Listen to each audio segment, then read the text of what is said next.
I'm going to tell you all right now, all of these wonderful people would not be here without Patreon supporters like you. If you enjoy credible news, reviews, and commentary on UFOs and UAPs 5 days a week, you want to support this show. What's your name? Marty. Marty, look how easy this is, Marty. Pick up your phone. Boom! You're a Patreon member. I mean, look, it's so easy. You just click the link, which is right here. Just for $1 a month, you can support this show. Just fill out the information and pledge what's comfortable for you. It could be $1, $5, $10, or who knows. Just support.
Welcome to another show at the Unidentified Celebrity Review.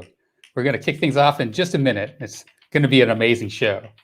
We have Ross Coulthart, an amazing investigative journalist who has been digging through the depth of the UAP issue. Will be joining us soon.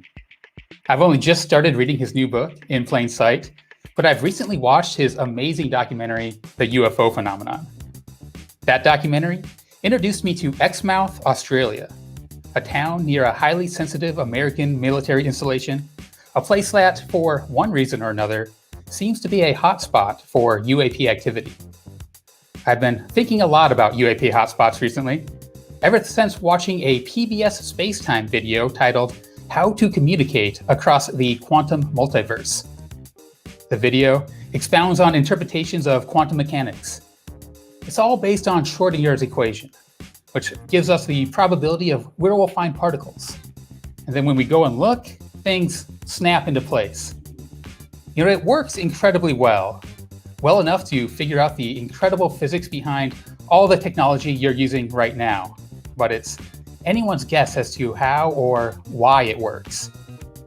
The typical view of these interpretations is that if they all explain the same thing, the simplest, most mundane one is probably true. To most scientists, this eliminates the possibility of communication via quantum entanglement, many worlds, and other out there ideas. But it's far from clear that the simplest explanations are correct here. The PBS video shows how it might be possible to show that some of the more interesting theories, specifically the notion that there are infinitely splitting worlds, could be true. And what I found truly amazing is how such experiments would manifest. The Schrödinger equation describes the wave-like nature of linear observables. Things like position, momentum, spin, properties that behave like we expect. But there might be other non-linear observables that we have yet to exploit. If the nature of the universe has such properties and we are actually able to exploit them, it would give us truly bizarre abilities. We'd be able to manifest observables across all branches of reality, cutting through and reaching out to literal parallel worlds. Perhaps in a distantly branched reality from ours, there's a high-tech military facility at Skinwalker Ranch, just figuring this out and sending non-linear observables across quantum reality into our world. The same may be happening at a parallel facility in Hesdalen or at Exmouth. I'm going to be digging more into this topic on my channel, Rather Be Squidding, right after I get my current work on metal alien life out there. Head over and subscribe so you don't miss it. But now, Schrödinger's equation says that there's a high probability that this show will start now. Let's see if we can snap our hosts of the Unidentified Celebrity Review into position. Welcome, Luis Jimenez and Michael Mataluni. Hello, Rather. Rather Be Squinting. Thank you so much for the beautiful participation and opening. You always kill the openings of this show, dude. You're getting better and better every time, man. I love it. Thank you. Always fun. Hello, good morning, good evening, good day, good afternoon, and aloha. Welcome back to another episode of the Unidentified Celebrity Review. Your home for credible news, reviews, and commentary on everything UAP and UFO. My name's Luis Jimenez. That is Mr. Michael Mataluni and Mr. Rather Be Squidding. Before we get started with today's excellent show, I want to say thank you to everyone out there. 127 y'all. Please do me a favor, share the channel, like the channel, subscribe, ring the bell notifications. That way you don't miss any of our shows. Between Michael and I, we provide shows 5 days a week on science, tech, and UAPs. So guys, join the party. Also want to say thank you to the sponsor, BlueMarlinChronicles.com, purveyors of the world's finest fishing tackle since 1995. And thank you to DOS Tapes. They provide all of the tunes that you hear on the show. Their Bandcamp link is in the description below. Guys, Big Phone Home is, I think, 25 days away? It's so close, It's so close. We could taste it. We got Daniel Sheehan, Ross Coulthart. Looks like he's going to be there. It'll be fun.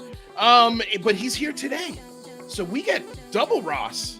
It's going to be excellent. Wonderful. Michael.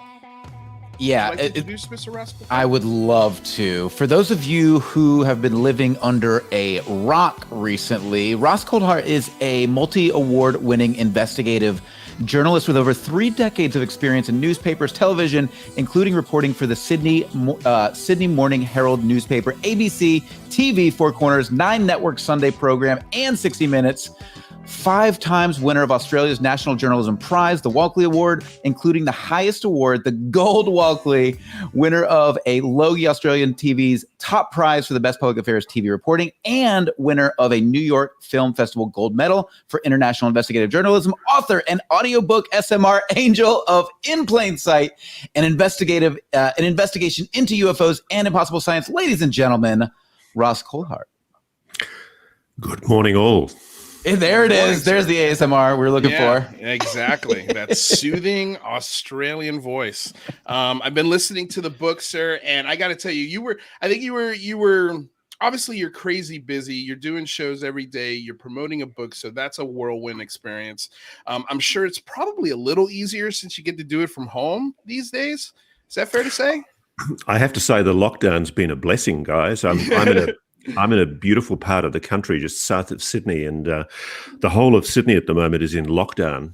My daughters can't even come and see me here in the country, but it's beautiful where I am. And I think the best thing I decided to do in the last 2 years was write a book, because nobody's going anywhere. Right. This is true. Well, you did write a book. It's been a lot of fun. I'm almost done with it. I got just through chapter 22, which actually has been my favorite chapter so far. We're going to get to chapter 22 in a little bit. But gentlemen, I open the floor to you. What are your first questions here for Mr. Coulthart?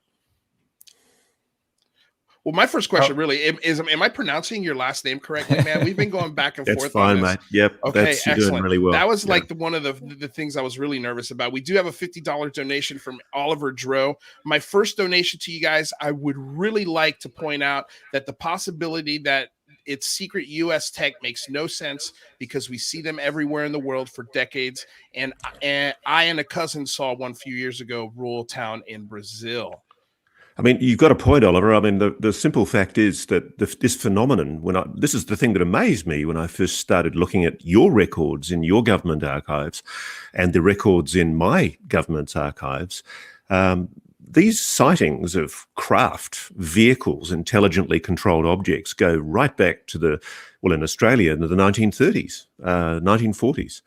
And I think even in America, you've got 19th century newspapers that talked about flying airships. and airships weren't around back then. And, Right. clearly there's been a phenomenon that's been seen for well over 100 years, if not, frankly, thousands of years. The Aboriginal people where I live, the Wandjina rock paintings way, way up in the northwest of Australia, they record the mythological Dreamtime stories of the Aboriginal people who talk about the sky people coming down and engaging with the Aboriginal people. This is part of oral history, histories all over the world, and you can't ignore it. The reality is that there is a phenomenon that's real. And that's the realization that I've come to as a journalist. Yeah, it's fascinating because it goes all, you can even trace it all the way back to India and the Upanishads. These things have been seen forever, or we theorize they've been seen.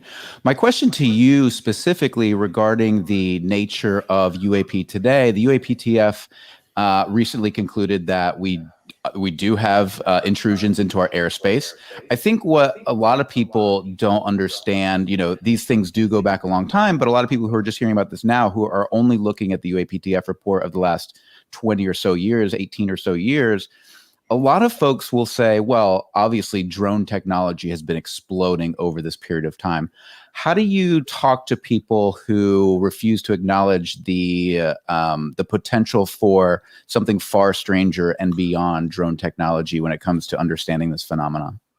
Okay, look, I'm lucky because as a journalist, I've had access to people in your defense and intelligence infrastructure who've very kindly given me background briefings on what they do know. And the reality is that this period that we're talking about, the UAPTF task force, it's focused very much on that period from 2004 through to the present. And the reason they're looking at 2004 onwards, I think it's a very clever date selection myself. I think there's a certain degree of trying to control the narrative by starting it from 2004. But that's, of course, when the Nimitz incident occurred, the USS Nimitz incident off the west coast of the USA, Baja, California. Huge, big training operation for the Middle East, huge aircraft carrier battle group assembled, including not only the USS Nimitz, but the guided missile destroyer, the USS Princeton. And for the people that say, oh, this could be drones, I use the example of my friend Kevin Day, who was the radar operator in the combat weapons system on the USS Princeton. And he had a real-time data flow picture from multiple input sources all over that battlefield of what they were seeing on the skies. And for days prior to the Tic Tac so-called incident, he'd seen strange objects, dozens of them, in fact, over 100 at one stage, just hovering at around about 80,000 plus feet. 80,000 plus feet's getting on towards the curvature of the Earth. You can see you're almost on the way out to orbit there. And there's very few craft that we have that can just hover stationary at 80,000 feet. Maybe a few high-tech balloons, HILAR balloons, maybe an SR-71 U-2 spy plane can cruise at that altitude, maybe a few missiles. But it was clear that there was something anomalous up there. But it's the descriptions of the extraordinary speed and momentum and turns that were then witnessed in the Tic Tac object by people like Kevin Day, pilots like Dave Fravor, Alex Dietrich, that make you go, no, this can't possibly be a drone. And this is what I've been told, is that those prosaic explanations have been ruled out, that they've looked at drones as an explanation. And there is no known drone technology that can do what Kevin Day saw on his radar screen. He saw an object above 80,000 feet. He thinks some of these objects may in fact have been in orbit. But the object he was particularly focused on went from 80,000 feet to just above the surface of the ocean in 0.78 of a second. That's hundreds of thousands of kilometers an hour.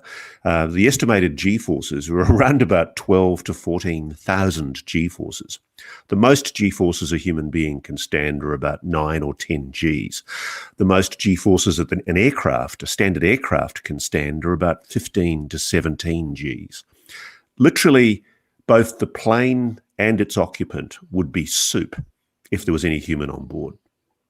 So this is not a technology that is anywhere within the realm of our known aerospace technology.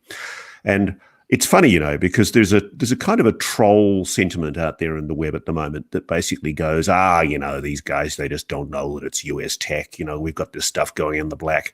I sure as hell hope you've got this stuff going in the black, because if you have, you're 1,000 years in the future.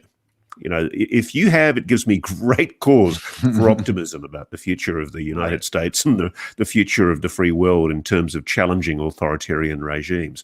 I sincerely hope that's the case. But the reality is that what we're looking at, I suspect, is a technology that is just completely unknown.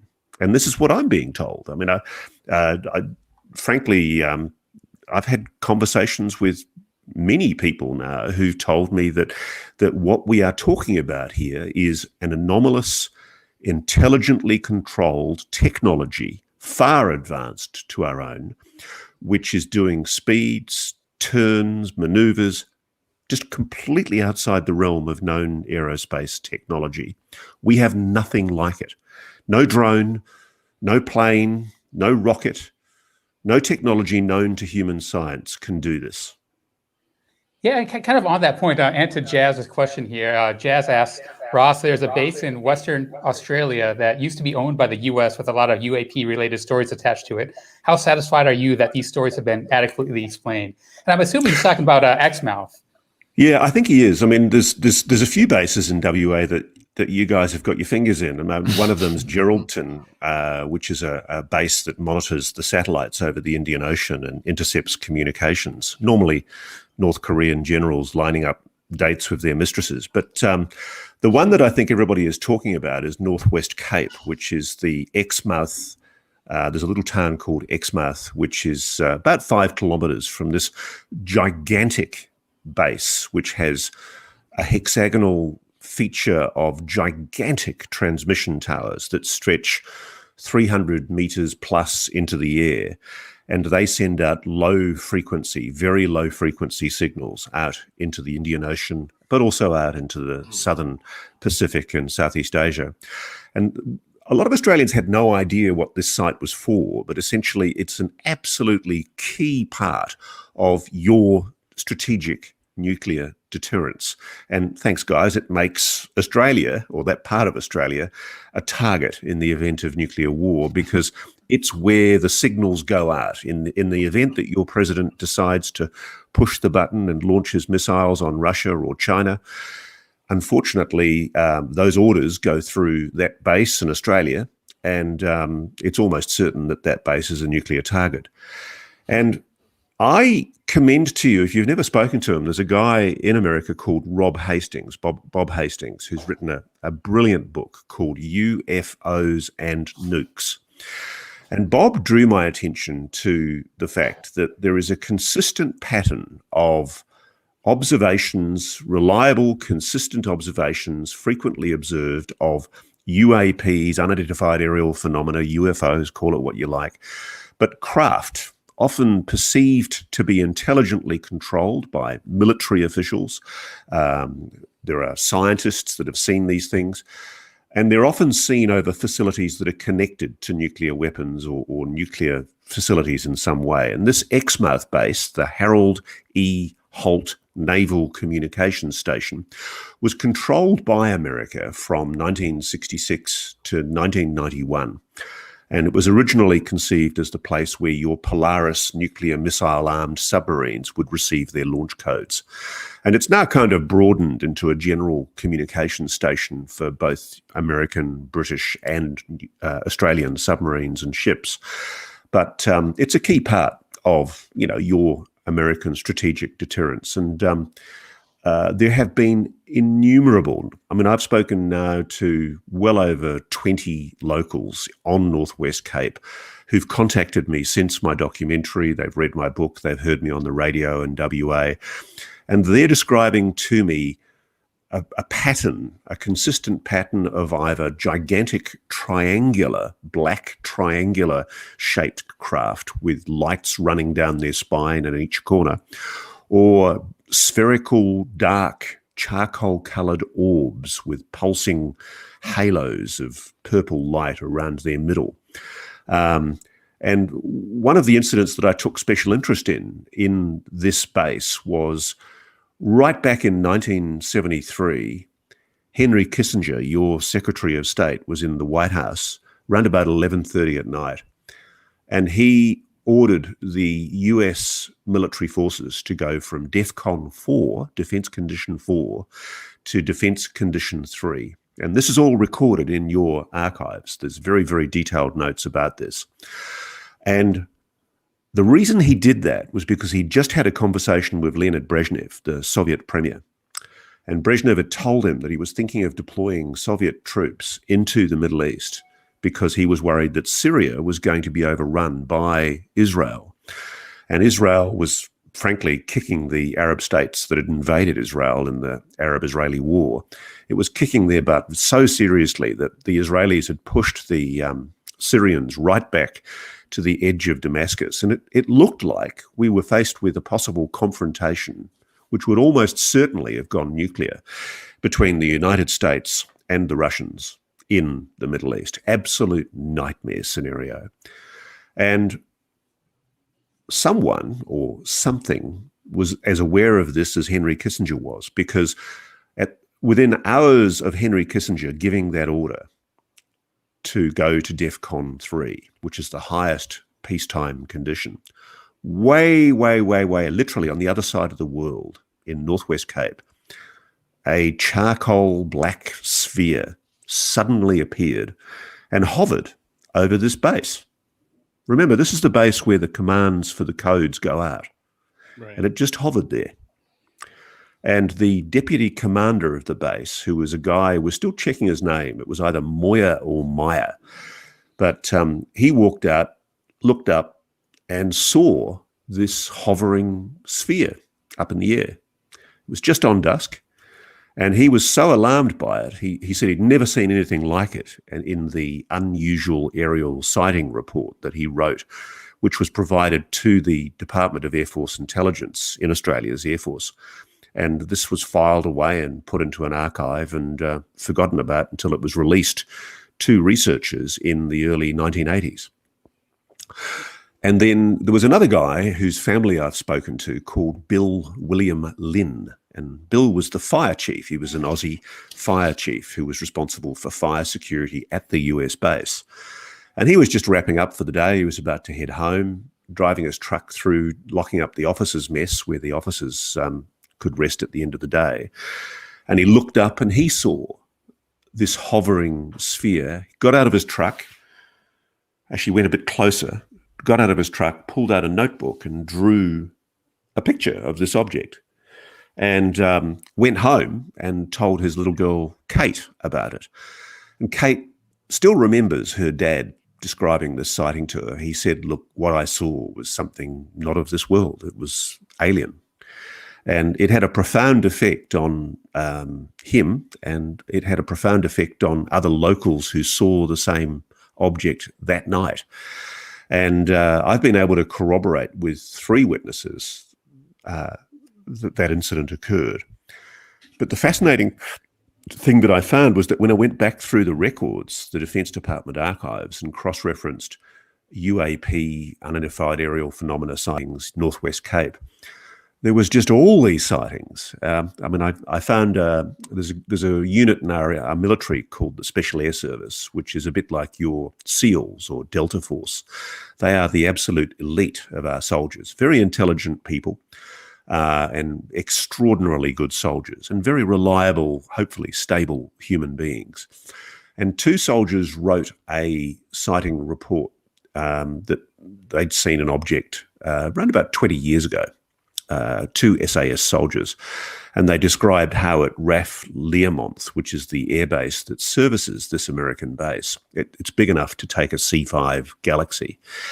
They looked up, they were about to do a parachute drop, and both of them looked up and saw this spherical object coming towards them at speed from the horizon. And they had to call off the exercise, and they were trying to get on the radio, but their radio was blocked by weird electromagnetic interference. And they had 4 radios because it's absolutely crucial in a parachute drop that you can make a communication. So they tried all 4 radios, and all 4 radios failed to work while this object hovered right overhead them. And they got a really clear eyeball on it. And it's funny, I can tell you exclusively, actually, I just spoke about a week ago to one of those SAS soldiers who's now retired. He's a warrant officer, retired, so he's a respected, not senior non-commissioned officer. And he told me, he said, I'm amazed that sighting report has been publicly released. But he said, seeing you've showed it to me, he says, I'll tell you about it. And he said what he saw was profound. And so I've found a series of corroborative, consistently recorded witnesses to the same event, either triangular craft objects or spheres or just lights, orbs, hovering over this base that are going back 30, 40 years. And they're recorded in our Defense Department archives. They're recorded in local UFO reports. They're recorded in local newspapers. And I've just been tracking people down, and it's clear something's going on in this base in Western Australia. And it's not just that base. When I started checking, there's another hugely important base to America. It's probably your most important base outside of the USA, anywhere in the world, and it's Pine Gap. And that's right next to Uluru Ayers Rock, the gigantic big red rock slap bang in the middle of Central Australia. And Uluru hosts this base called Pine Gap, which essentially started out as a downlink point for the spy satellites that you guys operate, called the DSP satellites, the Defense Support Program satellites. And I've spoken to a guy in the US who's a former top secret SCI cleared communications expert who was in the offices of a major aerospace defense contractor in Long Beach, California, about 20, 30 years ago. And he saw telemetry data coming in from those satellites, which showed an object coming in from deep space, from behind the satellite, because the satellite's purpose was to essentially pick up missile flares on the planet, and it used infrared cameras to look for the flares of missiles and to report them, obviously down through Pine Gap from Australia back to your National Security Agency and CIA. And it picked up this object moving intelligently in front of the satellite. And according to Bob, he says it changed course and speed, altered its course, and then went into the atmosphere. Now, there is no technology that we have currently that allows any space object that we have, that humans control, that can do that. There's no technology that existed back then that humans have got. And I'm told this is a very frequent thing. It's seen quite often in front of these satellites that are feeding back to the US from Australia through Pine Gap. And it interested me because I started digging into this, and I spoke to Aussies who were involved in, I'm protecting my sources here, but there are Aussies who have an awareness of the data that's coming in through this base, and they're privy to what it receives. Hugely secure base. And one of them told me about an incident that took place about, again, 20 years ago, where security staff at Pine Gap were alerted to glowing orbs that were seen by the security staff, first on security cameras, and then they went out and saw them with their own eyes. These orbs moving along the fence line and, if you like, tracing the exterior area of the base. And then the witness that I spoke to claimed that what happened was these orbs moved through solid walls and moved through the building, almost like they were monitoring, taking an intelligent interest in what was in the building. And remember, this is a facility that, again, is absolutely integral to your strategic nuclear deterrence. It seems like a very useful role. It lets us know if the Russians, the Chinese, or the North Koreans are doing something naughty with missile launches that they haven't let us know about. It also monitors communications using the Echelon spy system that, is part of the Yakuza alliance between the UK, the USA, Australia, New Zealand, and Canada. And so, really key base. And something or someone is clearly taking an interest. So, there's two key bases there that I've described to you that I'm aware of that have had anomalous UAP incidents. And then if you go back in history, one of the other things that I got quite excited about as an investigative journalist was, I love dusty files. You can't keep me away from a dusty archive. And our Defence Department declassified, at the instigation of a number of researchers here in Australia, a large number of files relating to unusual sightings reports that were recorded by the Department of Air Force Intelligence, DAFI, good name, huh? And they were monitoring reports that were coming in during the nuclear weapons testings program that were done in South Australia, in a big desert in South Australia, massive, hundreds of thousands of square kilometres of just emptiness. And they were letting off bombs there for the British as part of the Maralinga nuclear test site. And during those tests in the 1950s, and then later on at Woomera, the ICBM missile tests, which were testing intercontinental ballistic missile technology for the British at Woomera in the same area, there are just dozens and dozens and dozens of unusual aerial sightings reports where craft, intelligently controlled objects, were clearly tracked and monitored by our military and by the British military, doing weird things over these very sensitive top secret sites that were testing nuclear missiles and technology. And no explanation was or has ever been given for these sightings. They're just recorded in our files. They're clearly causing concern for the people in our Air Force who are monitoring the security. And what really struck me when I went and started doing my research in your country was how similar and consistent this was with what's been happening at Los Alamos, the nuclear research laboratories in New Mexico, the Nevada test range, where Area 51 is located. There's a strong pattern of anomalous objects, UAPs. Call them what you like. There also seems to be a strong pattern. Seems to be a strong. Sorry to interrupt. There seems to be a strong pattern of American bases as well. It's like there's two patterns here. There's orbs, and then there's Americans. Well, look, it's not actually just American bases. This is the other thing that I've found is I've because I'm British, and I used to travel a lot for 60 Minutes back to the UK. We've done a lot of stories in the UK. And so I've done stories about, for example, the Rendlesham Forest incident in 1980, Christmas 1980, where Colonel Charles Holt, an American colonel, was in charge of the top secret nuclear missiles repository at RAF Bentwaters, which was a Royal Air Force base in Suffolk in England. And it was in that incident where they saw anomalous objects that were clearly taking an interest in the nuclear weapons that were stored in their repositories. And there's a strong pattern, a consistent pattern of sightings in that area that go back decades. I found files in your archives that talked about even earlier sightings at the RAF Bentwaters base that went back to the 1950s that had kind of largely escaped public view. But what was fascinating about them was that even the Condon report, which was one of your de facto UFO investigation reports, it admitted it was unable to provide an explanation for what was seen over Bentwaters in the 1950s.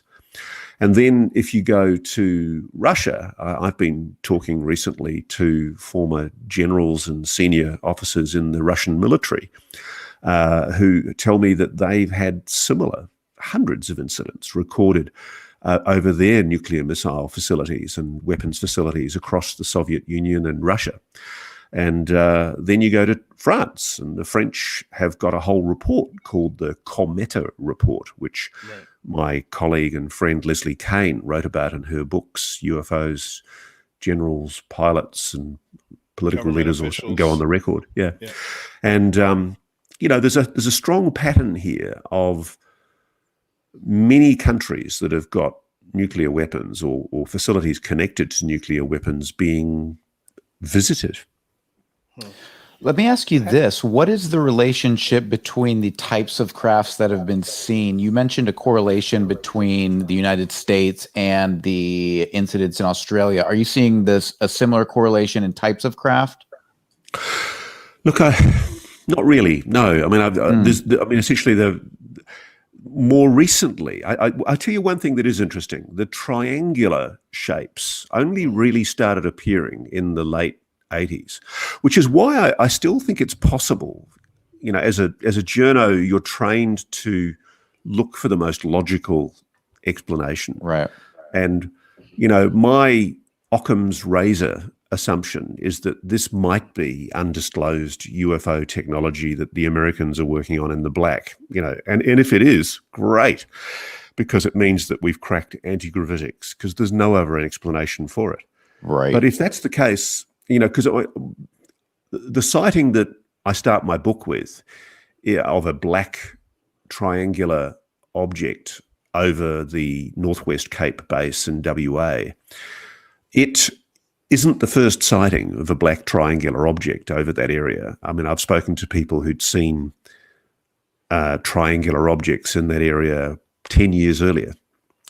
And what's interesting, though, is that there's a pattern of these objects starting to appear in that kind of 1980s, 1990s period. And I just have a hunch, I sort of crossed my mind recently when I was reading about the work that my colleague George Knapp has done in Las Vegas, looking at the mysterious Area 51 and the kind of devices and objects that have been seen hovering in and around the Nevada test range. Could it be that when it got a bit hot, because so many people became aware of Area 51 and it being used to test new aerospace technology, could it be that the Americans looked on a map and figured out that one of the most remote places in the world was that remote part of the Indian Ocean, west from Northwest Cape, right out to Diego Garcia? You've got Guam up in the north, and you've got this gigantic triangle of empty ocean where you could conceivably fly an object without it being seen. And it's interesting because one of the things that fascinates me is, as recently as 2 days ago, I had communications with local fishermen in that Northwest Cape area who described to me objects very, very similar to what Dave Fravor in 2004 called the Tic Tac, this gigantic peppermint-shaped object that came in front of his jet fighter in 2004. Fishermen in Northwest Cape in Australia have seen a similarly cylindrical object with no visible propulsion system, no ailerons, no wings, no means of propulsion visible, zooming, they say, from orbit, from out of our atmosphere, and they've watched sitting on a deck of a boat, smoking a cigarette, astonished, looking up as this object just comes into the ocean. And the guy that described it to me, he said that what was really weird was he braced himself because when it hit the ocean, it was only about 1 kilometer away, and he thought there was going to be a tsunami. He expected there to be this massive wave because it was a huge object. And instead, it barely caused a ripple. It was like, bloop, and then it was in the ocean. And then they looked over the side and they could see from a distance this light moving around under the water.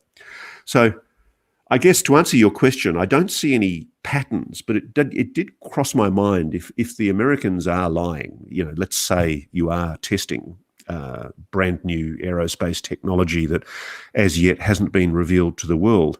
One, I sure hope so. And I hope it's American, frankly. I sure as hell hope it's not Russia or China, because if it is, we're screwed.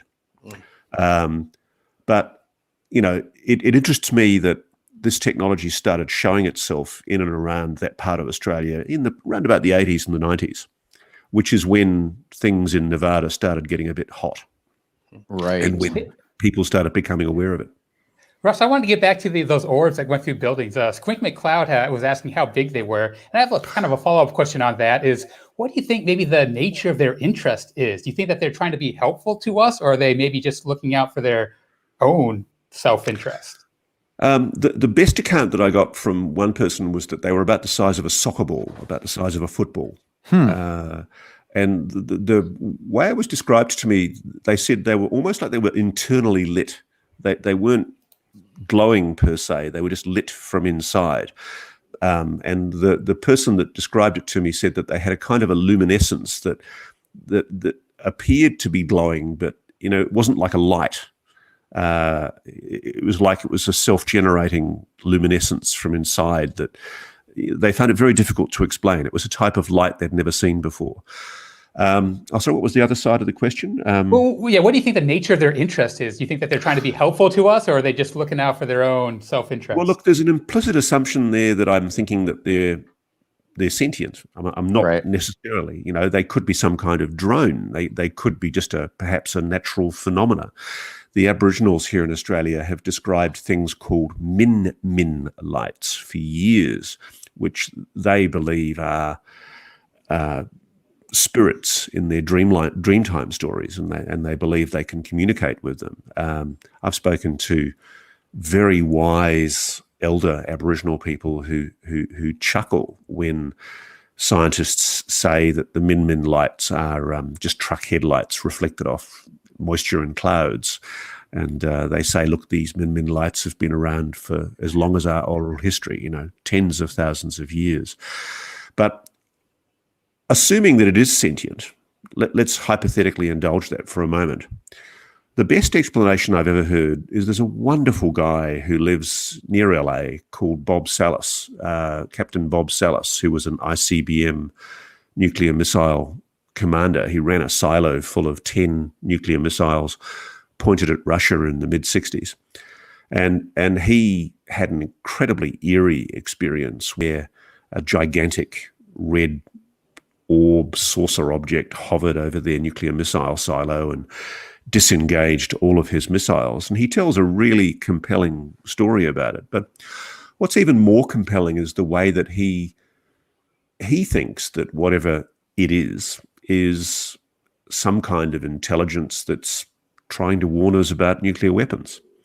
And I can't speak for Bob. I don't know whether he's right or wrong, but isn't that a nice idea? I mean, it certainly implies that if there is an intelligence there, it implies that it's sentient and that it's taking a benevolent look at humanity. And let's be rational for a moment. If there is an intelligence that has technology that is as advanced as the Pentagon now officially admits, because can I just have a rant for a moment? Rant away, Ross. Yeah, please. This is what really gives me the place to rant. There is this weird quasi-scientific establishment view out there on the web that eventually the Pentagon's going to come to its senses and go, oh, guys, you know what? We've just realized it was weather balloons all along, Oh, crikey, how did we possibly come to the conclusion that these objects were intelligently controlled? I can tell you, I've spoken to people who've been involved in the investigations in the UAP task force. They've looked at every possible prosaic explanation. They've looked at drones, they've looked at weather balloons, they've looked at whether it's the Russians or the Chinese or whether it's secret American technology, they've looked at whether it's missiles, rockets, space debris. None of these explanations fit what's being seen. And this is the thing that I think a lot of the scientific establishment, a lot of the troll dullards in the scientific establishment with their heads up their asses still haven't got right. They haven't realized that the Pentagon, your Defense Department, is making this admission. There is an anomalous phenomenon operating not only in our atmosphere, it's also operating in orbit. Chris Mellon confirmed this very recently. And it's also, I'm told by numerous sources, operating underwater, USOs, underwater submerged objects. There's a phenomenon intelligently controlled doing things that we can't do, that we don't have any explanation for. period. End of story. From that moment on, we're on a new paradigm. And, there are the Neil deGrasse Tysons and the other scientists who pompously assert that they speak for science. They don't. They're just a scientist. Neil deGrasse Tyson is just another scientist. And God bless him, I love him. I love his stories. I love his presentation and television. But he's speaking out of ignorance. Well, and he also has an H index of 12, whereas Avi Loeb's is 112. That should be mentioned as well. Yeah. But I mean, I truly, I find the dogmatic, truculent, head in sand attitude of establishment science quite astonishing, because I would love them to speak to some of the scientists that I've spoken to, people in your defense and intelligence establishment, people who are working for compartmentalized, top secret projects that are involved in trying to replicate certain technologies. And they tell me this is real. And frankly, I don't really care what establishment science says, because it's making itself irrelevant as each day passes with its pompous assertions about things that it doesn't know. Right. And this is the thing that I think there's going to be a reckoning, because I don't think it's sustainable. It's not maintainable for the Pentagon to make an admission like this and for there not to be a conclusion. We're obviously working towards some kind of realization, some kind of statement. And the thing that fascinates me as a historian, as well as being a journalist, is if you look at the profoundly important WikiLeaks emails, which are the emails that were stolen by the Russians, the GRU, the overseas spy service of the military in Russia. They flogged these emails by hacking into the DNC, the Democratic National Congress. And they show, and I just for the life of me do not understand why mainstream media in the US has not jumped on this, because it's a bloody good story. They show that Hillary Clinton, as the candidate for election in 2016 against Donald Trump, was clearly planning some kind of disclosure. She, or rather her advisor, John Podesta, who was the former chief of staff to Barack Obama, former senior advisor to Bill Clinton, and then her campaign advisor, her campaign manager, he was engaged in high-level communication with Robert Weiss of Lockheed Martin. Interesting that, isn't it? One of the world's top Lockheed Martin, defense contractors. General Neil McCaslin, the former boss of the Foreign Technology Division at the Wright-Patterson Air Force Base. General Michael Carey, who was a former senior general in Space Command, and apparently other officers, senior officers in Space Command in the US Air Force. They were all discussing disclosure about UAPs, UFOs. And this has just come and gone. It's one of those moments in American history where we're all so caught up in the daily news cycle and the shape of Kim Kardashian's bum that we don't actually think about the significance of things that come through our radar. Yeah. This is profound.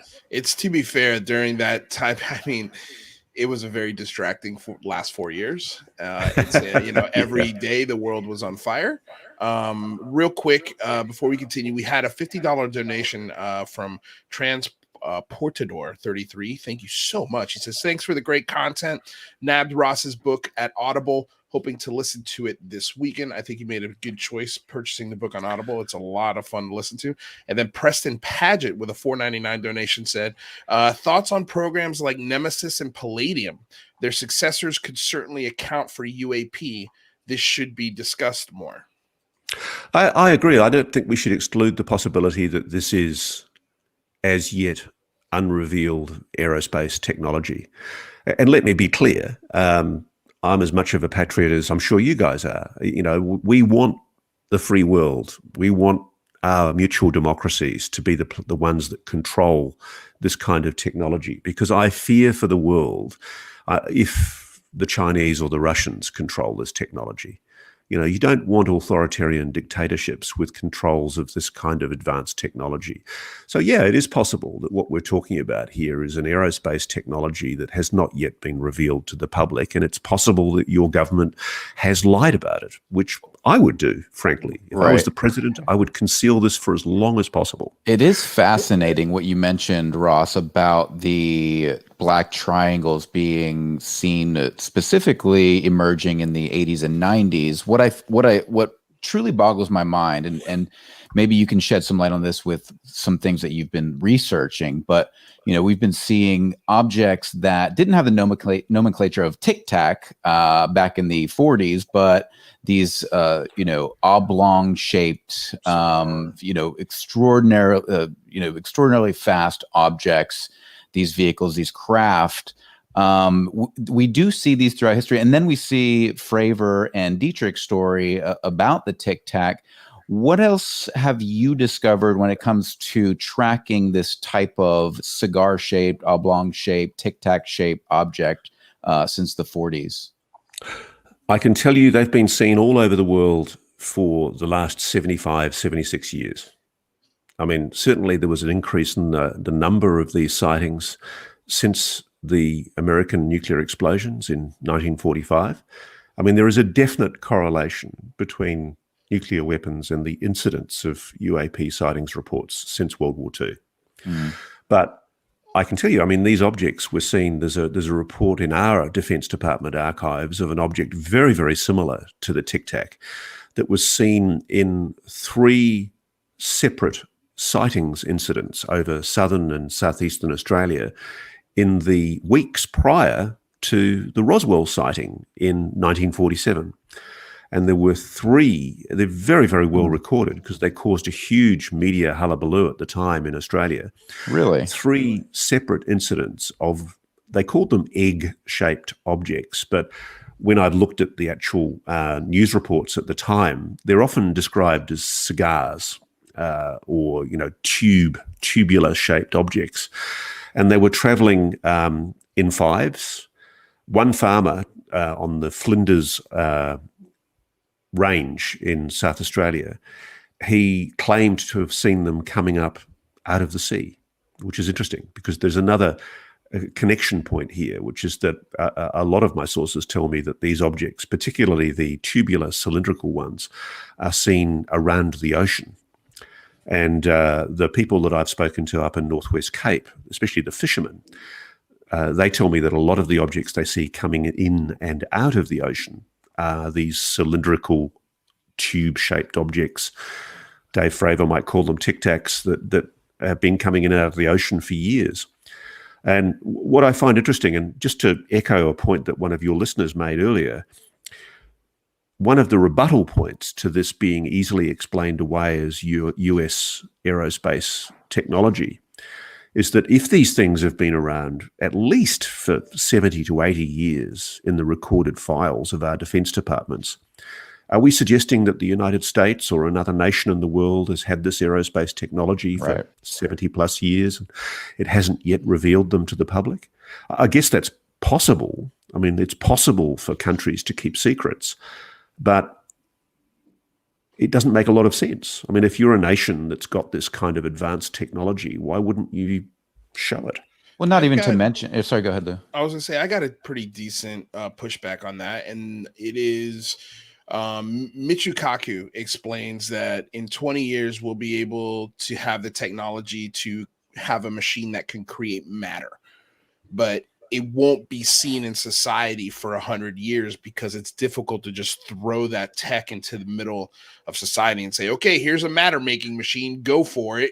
Like you're going to have people making bombs. You're going to have people making guns. You're going to have people making all sorts of nefarious things. And there's got to be ways to put governors and limits to it and before you can offer it on a consumer level. So maybe it's one of these things where they did stumble on this tech. Maybe they found it in an archaeological dig and maybe they actually figured it out pretty quickly, but they saw the ramifications of the tech and went, oh no, okay, we can't, nobody can know about this because this could be dangerous. Yeah. I mean, maybe it's a wrong way to do it because it's fear-based, but it's the only logical reason I can think of wanting to hide tech like this. Yeah. I mean, I don't know. I mean, frankly, I just don't know. All I can do is describe the phenomenon that's being reported. And the thing I love about it is that because we're now in a new paradigm where even the Pentagon, as of April 2020, the Pentagon made its formal admission that it could not explain prosaically the objects that are described in the US Navy videos, the Tic Tac, the gimbal, and the Go Fast. And then more recently in its UAP task force, it's basically in between some very clumsy and stodgy language. It's basically admitted that there is a genuine mystery here. But don't they also, Ross, admit that we don't have good SOPs? We don't have ways that we're communicating or giving the data. I mean, basically, they said there's things we don't know what they are, but we also, it doesn't mean they can't be explained. It just means we don't have the ability to explain them. Yes, I think you're right, Mike. Yeah, absolutely. I mean, it's funny because I actually think the US knows a lot more than it's letting on. And I noticed one of your listeners just then asked the question about claims of, I've said previously, I've talked about how I'm told that the US government actually is aware of frequencies that allow them to monitor when UAPs are about to show themselves or arrive in a particular area. And I was initially given this information by the guy, Bob Fish, that I mentioned earlier, who came up in the emails, the leaked Democratic. So you've talked about Fish? I have, yeah. Oh, wow. I've interviewed Fish. I was talking to Bob as recently as yesterday. God, man, this is why we need you for like 6 hours. Yeah, I know. Because man, you can pontificate. You've got so much in your brain, and I could just feel it oozing off of you. I'm sorry, I didn't mean to interrupt, but that's just Well, I mean, Bob basically told me what he'd said to John Podesta. He was aware that John Podesta was publicly making assertions that there needed to be greater transparency and openness by the US government about what it knows about UFOs. And John's made no secret about that. John's spoken publicly when he was working for Obama. One of the last things he did when he signed off from Obama's office was he said one of his biggest regrets was not opening all the UFO files.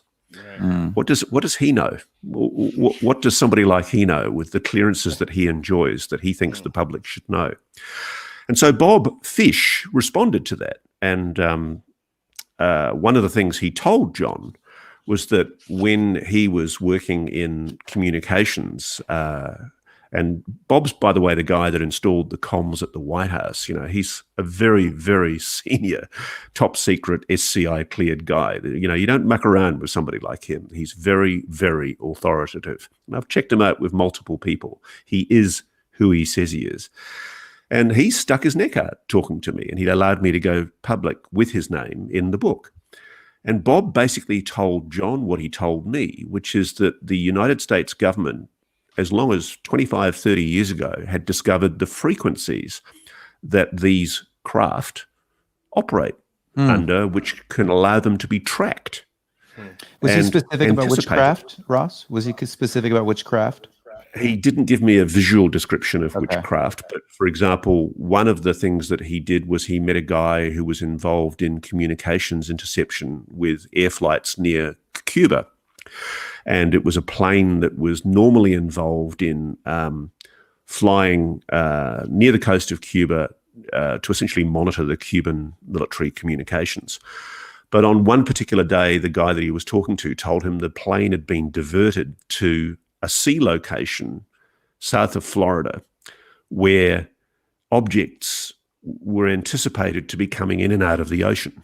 And it was at that point that Bob described to me, he said, look, I'm not going to tell you that frequency because he said, I'm a patriot and I think it's important that we don't give the Russians or the Chinese something that will allow them to cloak themselves with that frequency and then make us think that it's just a UFO.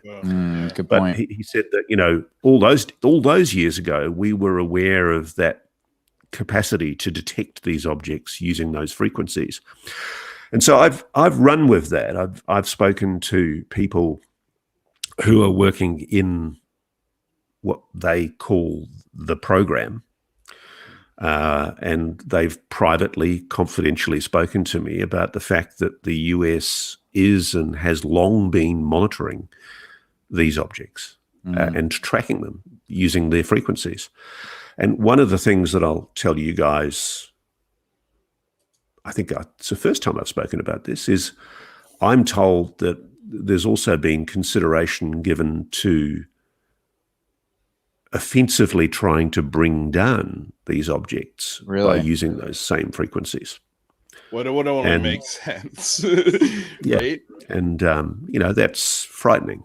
I mean, I don't know if this is an intelligently controlled object that has technology that's significantly more advanced than ours. Is it really appropriate for even a great power like the United States to be acting offensively against something that is showing no malignant intent towards the United States? So what you're mentioning is very specifically that the government has full awareness of these objects and potentially is trying to take them down, yet the UAPTF report plays stupid. Yep. What's going on? Are they lying? I'm in no doubt whatsoever. I mean, unless there are literally many people lying to me, which is always possible. There's always the possibility of a major disinformation program. You've got villains like Richard Doty that have gone around the Air Force Office of Special Investigations sowing disinformation, misleading that poor man Paul Benowitz into thinking that he was, helping the Air Force track aliens at Dulce. There's always that possibility of disinformation. But that would take a huge coordinative effort. Yeah, that's what I was going to say. Like, Richard Doty's one person, but to have this massive coordinative effort, that's another story. Yeah. I mean, I'm told by multiple sources that the United States knows a hell of a lot more than it's letting on publicly. And I think that's pretty obvious. Yeah. And what I don't understand is why they're being so coy. I mean, if I was the president, I'll give you another rant for a moment. By all means. Please do. I mean, one of the things that we in Australia love about America, I mean, I grew up, I was a child of the Apollo moon landings. I remember as a little boy looking up into the sky and thinking that right at this very moment, there were men on the moon. And it was America that had done that. And I can remember in New Zealand when I was a little boy, some of the astronauts came through New Zealand. And I remember almost reverentially looking at them thinking, wow, these guys have been to the moon. And there was a capsule, one of the space capsules was brought to New Zealand and you were allowed to touch it and look at it. And we shared in that incredible adventure, which was essentially a collaboration between science and vision. You had a president that basically was prepared to go, you know what, we're going to go to the moon, not because it's easy, but because it's hard. And that's the sort of thing that has fired countries like us to be your ally. It's what we love about America, that exceptionalism. Right. But more importantly, the scientific intensity, the willingness to use science as a guide. And the thing I'm being told by my sources is that attempts to re-engineer whatever this technology is are failing because the United States government has kept the entire project in a kind of a stagnant pit of compartmentalized top secret clearances. And the scientists that are inside this world, they're essentially Newtonian scientists. Not many of them are quantum physicists, which is what you apparently need to understand this technology. They're not allowed to share ideas. They're not allowed to collaborate with other scientists because the US is quite understandably trying to constrain who gets access to this technology. But imagine if we had another moon program where all of a sudden Joe Biden stood up and said, ladies and gentlemen, I have an announcement. I want the world to know that 76 years ago, we began recovering spacecraft.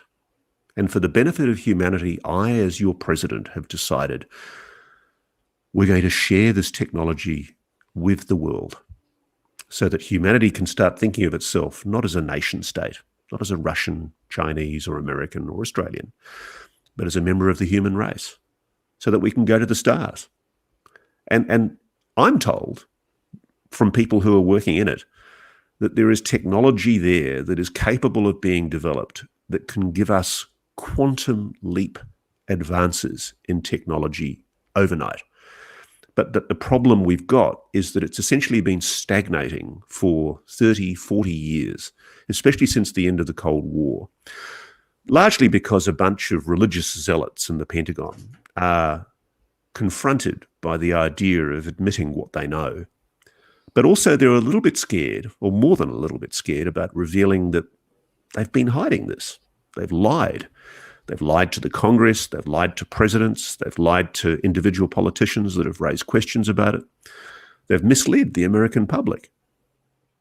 And I think there's a rationale somewhere in different sections of the US military, but also in private aerospace, that I suspect is harboring this technology. I think there's a hope that they can still cling on to that secrecy and keep it secret for another 50, 70 years. What, do you think the president makes a speech like that unless the people demand it? I don't think any president does anything unless there's a political imperative to do it, guys. You know, and you know, I mean, we need immense leadership. pressure, right? I mean, look at the way the world is at the moment. We're slowly sleepwalking towards a conflict with China. China doesn't want a war with the US. We don't want to go to war with China. We're screwing the environment with global warming, with pollution, all sorts of toxic residues in our environment. You know, we're not looking after our planet very well. And imagine if we could make quantum leap advances in science overnight. I mean, if there is any truth at all to the claims that are being made to me by sources inside your defense, intelligence, and scientific circles, then they should be brought out in congressional hearings, and the public should be told. You know, responsibility to the human race dictates that this kind of thing should be revealed. And I just think we could again, you know, this could be something that America could lead the world with, especially if it took a leadership role. But don't you think if we had these materials and they were as extraordinary and they gave us the ability to, let's say, for example, create clean energy, unlimited clean energy, let's just use that as an example of the potential outcome here. Don't you think that we would have done it first and then slowly leaked that out, as opposed to just, you know, it almost sounds like, well, America has these materials, it's under wraps, we don't want it to get out because we don't want the rest of the world to have it. But simultaneously, why don't we want at least the US to have it? Just, to me, it seems like we have the science, we have the knowledge, we have the people. Let's slowly release this out. Let's slowly create some, you know, some technology that we can slowly release it, as opposed to just throwing our hands up and saying, let's just keep it compartmentalized in a basement in Lockheed Martin. I have a hard time with that. Okay, Mike, you're implicitly assuming that we've cracked this technology. I'm not saying that we have. Right. Okay. My sources tell me that it's essentially been stagnant. One of the people that I spoke to told me it was a bit like if somebody had dropped a pocket calculator in 15th century Elizabethan England. You know, how the hell would they even begin to understand it? Right. That makes sense. You know, how would you even charge a pocket calculator? You wouldn't even know what a battery was. Yeah, I mean, I think that the reality is that if we do, and we have to say if, I'm in no position to assert that we absolutely do, but if we do have this technology, these advanced craft or metamaterials or exotic objects, as Lou Elizondo has described, if we do have those objects, could it be that because of the constraints, the security constraints that have been imposed on keeping it secret, protecting US strategic national security interests for so long, could it be that it's frustrated the efforts by good scientists, which I'm told it has, to actually crack that technology? And could it be that all we've been able to do is occasionally replicate some of the things that we've seen by kind of imitating them with, let's say, stealth technology, or making missiles fly faster by doing things with mild anti-gravitic effects on wing edges? I'm told that they've been able to plunder, by replication of certain aspects of the technology, they've been able to plunder ideas, but that they haven't been able to master the technologies. So things like free energy, things like anti-gravity are still pipe dreams. But They know that it's technically possible because they can see it in the objects that they're working on, but they're still confounded and unable to master it. Now, I'm not saying for sure that that's the case, because I really won't believe it until I, as I've said before, kick the tires of the TR-3B. You know, I really won't believe it until I see it, because there is always that possibility that what this is an elaborate disinformation program by the US, knowing that a journo like me is asking questions of people in their military and industrial scientific establishment. Maybe they've primed people up to communicate with me, to give the Russians and the Chinese a message, you know, hey, don't screw with us. We're way ahead of you on this. Yeah. That's always possible. Yeah. But I do know the Russians particularly are trying to develop similar technology. I mean, I've spoken to people in Russia who tell me that they've recovered stuff that they think is exotic, non-human, advanced technology. Whether it is or it isn't, I just don't know.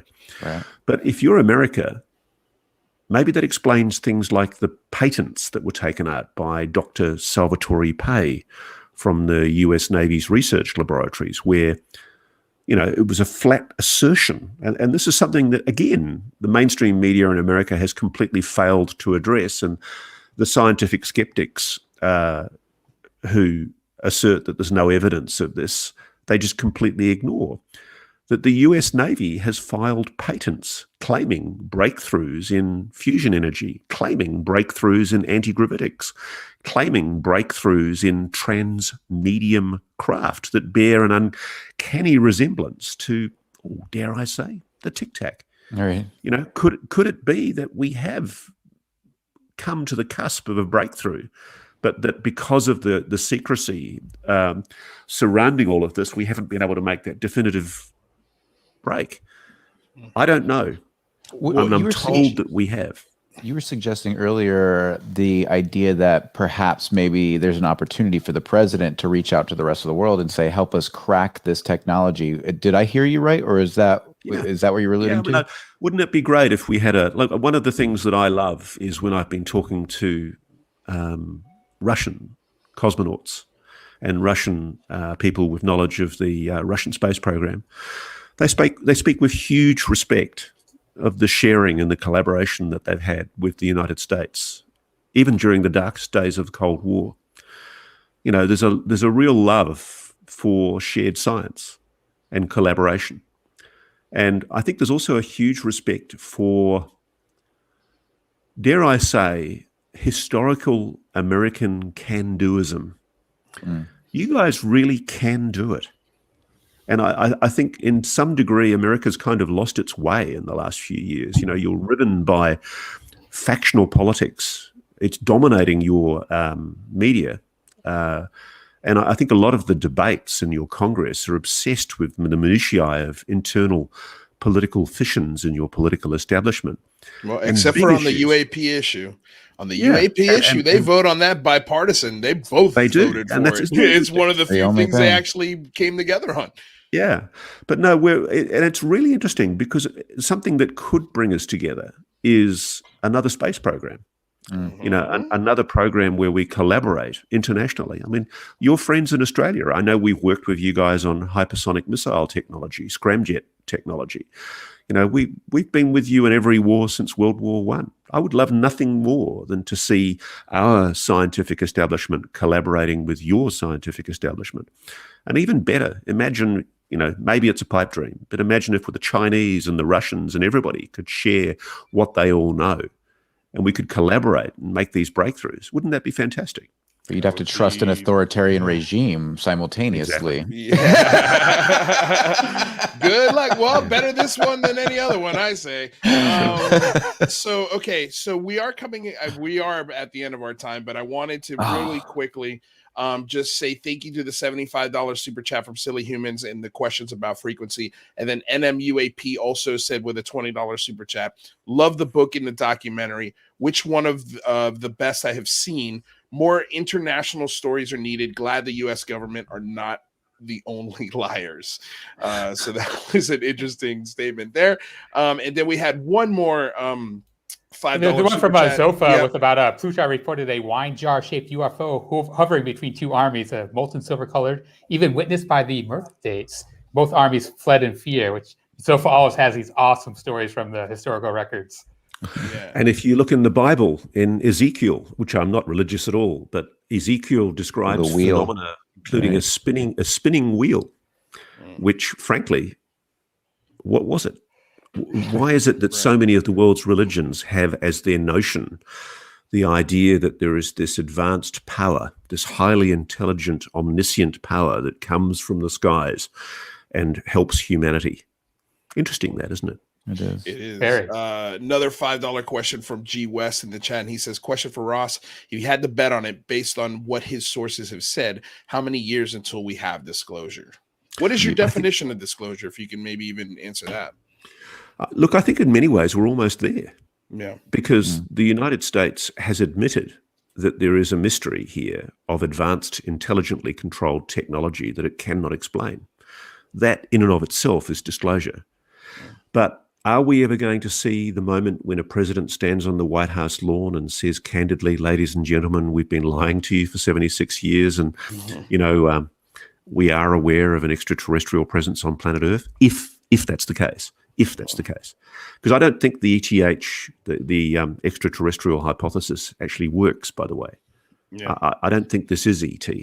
But that's for another day. Oh. And you know what else is also for another day that we didn't get to? Nat Kobitz.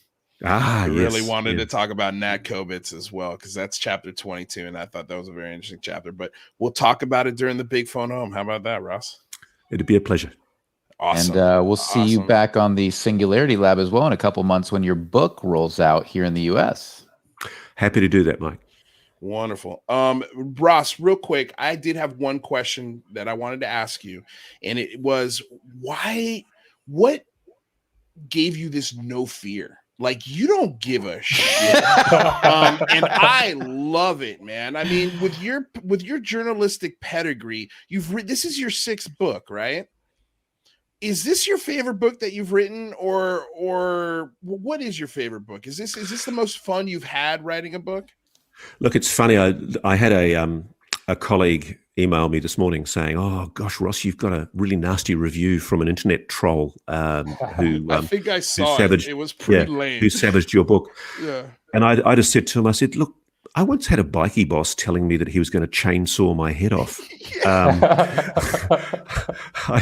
I don't really care, and there comes a time as a journalist when you get, I mean, one of the great frustrations of being a journalist sometimes is an awful lot of stuff that you can't publish.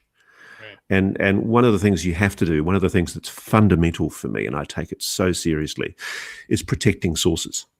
And so I've been very, very privileged in the course of this book. I've built up friendships and relationships with sources all over the world, but especially in America.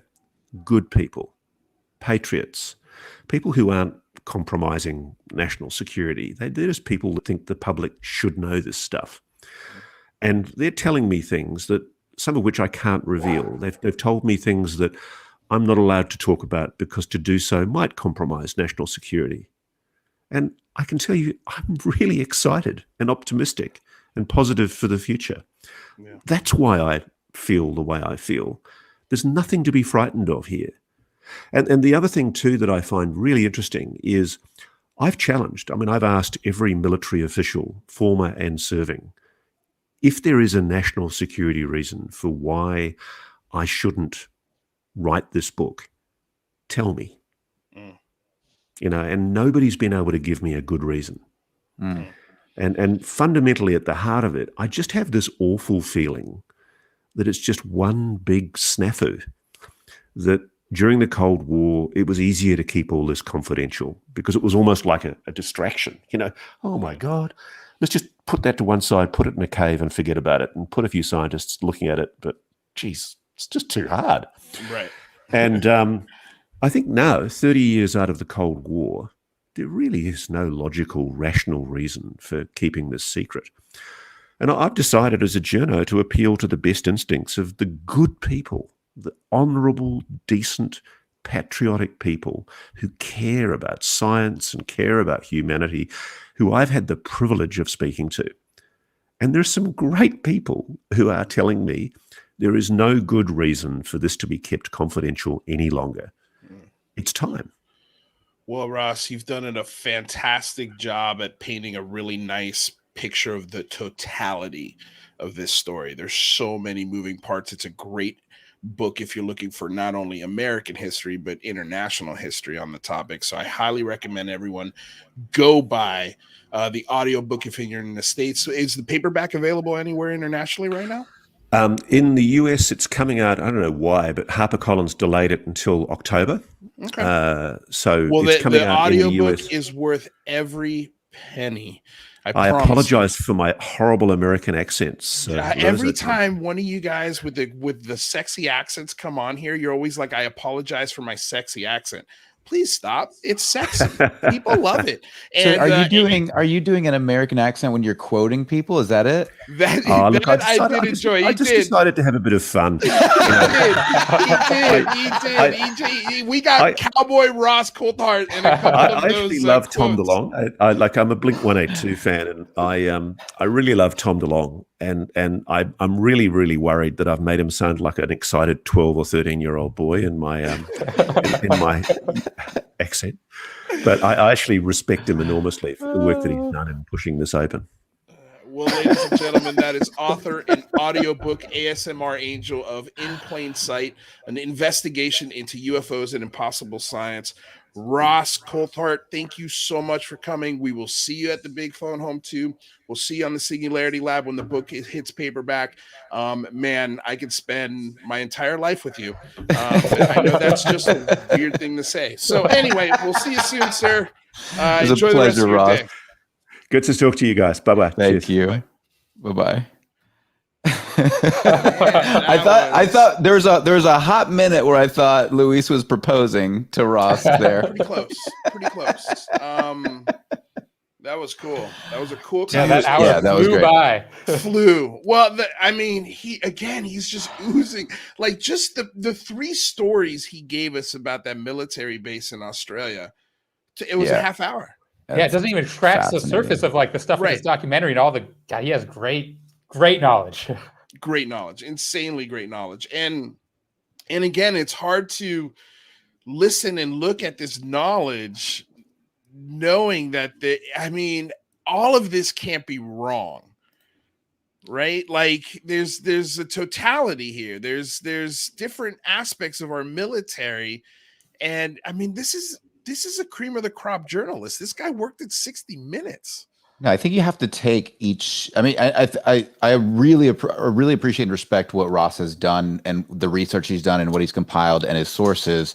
And I think he's done a tremendous job of painting this extraordinary picture. I do think, though, that it is always important to look at each individual case and see how are they related, in what way, and because they're not, they can't all be related, right? There's a lot of different things happening Americans simultaneously. Popping up in this conversation, man. They're American bases with American tech and American nukes. Well, that's not necessarily true. He's saying Russia, all these other countries are their military operations, but it's not just America. I guess my only point was that it's not like he's saying it's all extraterrestrials or it's all Russians or it's all Americans. He's giving us this extraordinary picture of the past and up to now on the UAP phenomenon, and then it's up to us to really dissect what's going on in each instance. I think which is impossible to do based off of the stories we have, right? Yeah, which is very difficult. Which is comforting to hear him say, I don't know. I don't know. I don't know. No, I respect that a lot. I don't understand their intentions. Like when we talked about these orbs flying into buildings, nuclear facilities. Anyway, killer hour. So we've got Artemis Prime's in the wing.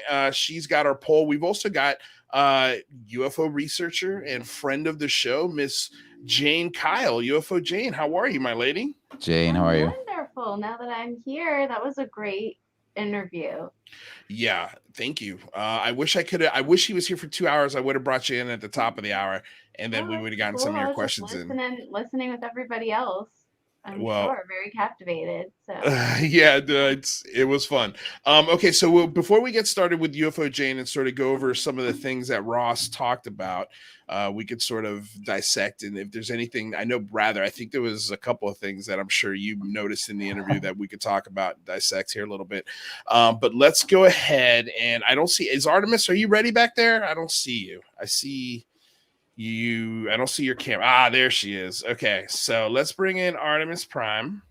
Artemis, hello. How are you? Artemis. You here? Can you hear us? Yep, you're muted. Honestly, I'm on a roll today. You're on a roll. I'm on a roll. Get it, girl. Okay. All right, so what is the poll results? What do we got? All right. Who has the best accent? So 41% said Aussies. 20% said Kiwis. 15% said Colonials. And 24% said, oh, shoot. They didn't say that. They said, oh, no, it cut out for me. I got it. Oh, no. What did they say? 24% said, just curse at me in French, please.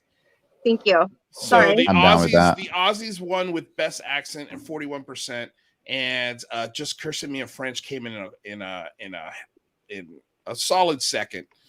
Yeah. Apparently, nobody likes Colonials. Weird. Yeah, I mean, Might be a history there. I love this. Now I become death. Yay, Colonials! Yay, Colonials! Somebody's got to represent. Yeah. Well, they represented for quite a while. It's time for somebody else, I think. All right, Artemis Prime. Well, thank you for stopping in for the poll. We truly appreciate it. I'm going to see if I can think of another one for the last part of the hour, but we've only got about 40 minutes left, so I don't know if I'm going to be able to think of one while we're talking, but thank you so much for helping us out. We truly appreciate it. And also want to say thank you to Tina Tamazuski, who's also a moderator in our chat. She's been putting in a bunch of links. She's the best. So thank you, ladies, so much. We'll see you in a little bit, Artemis. Thank you. Okay. Bye. Bye, Artemis. Whew, okay, That was awesome. Rather, what do you what now?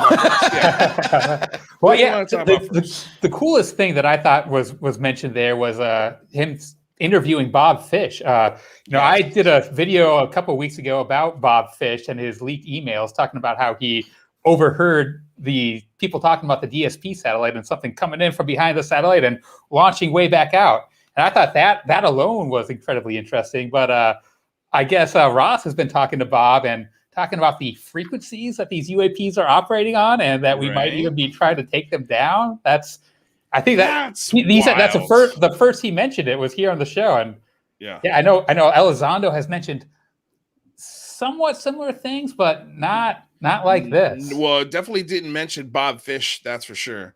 He was talking about EMPs and stuff like that, but this, is Michael Huntington says Bob Fish is fishy.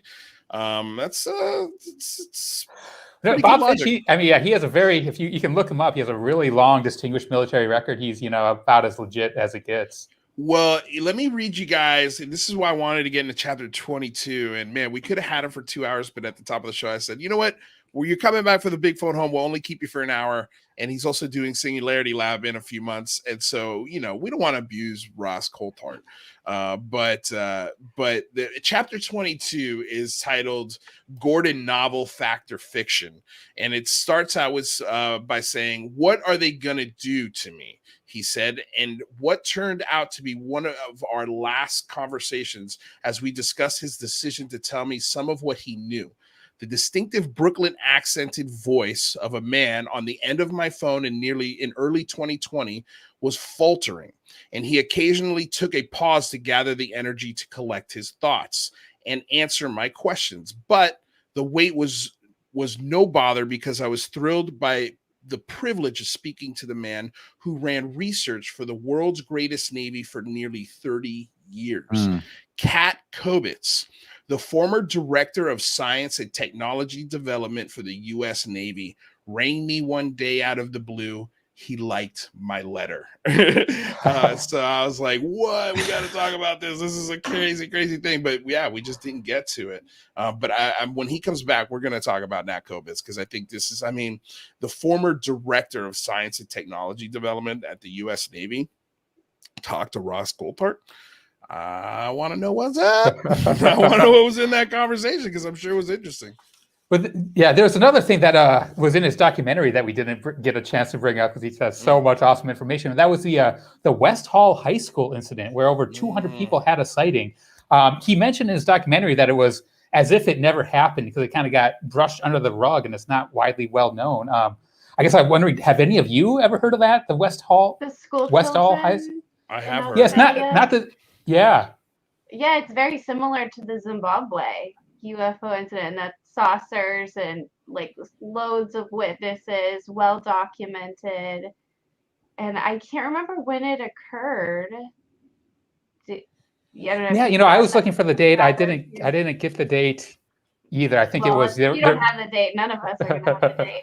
Yeah, right. Rather, your son Eddie Fong has a question. He says, "Hey, Dad. Rather, what did you make of Ross's comment that it is not ET related? Do you think he means it's future humans?"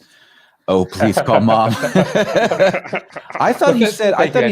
He couldn't take that off the table. I thought he said he doesn't know, and it could be ET. It could be Russian. It could be he doesn't know.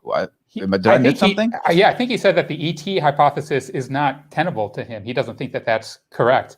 It was hard to tell what it was. One of the last things he said. And he's like, "But that's a story for another day." Yeah. What? I can't wait. Yeah. Okay, so he does think it's ultra terrestrial or future humans then. Maybe, yeah. Those or interdimensional. What do you got? Remember what Lou Elizondo? Again, I think I'm like notorious for saying I don't listen to Lou Elizondo. But there's the one thing he said, which I highlighted in our YouTube video a little while ago, was he's talked about like the space in between, and we've heard, and that's very ultra dimensiony. That's not very ET. Right. And what I liked about this interview is Ross talked about orbs, saucers, triangles. So there was a variety to the phenomenon, like Michael was talking about. And so I am curious to see if he has more than one theory, because we have to remember that UFOs are UFOs because of the classification, not because of whether or not aliens are real or they're visiting. They're only UFOs because there was a decision to keep anything that could provide any evidence of extraterrestrial visitation basically classified.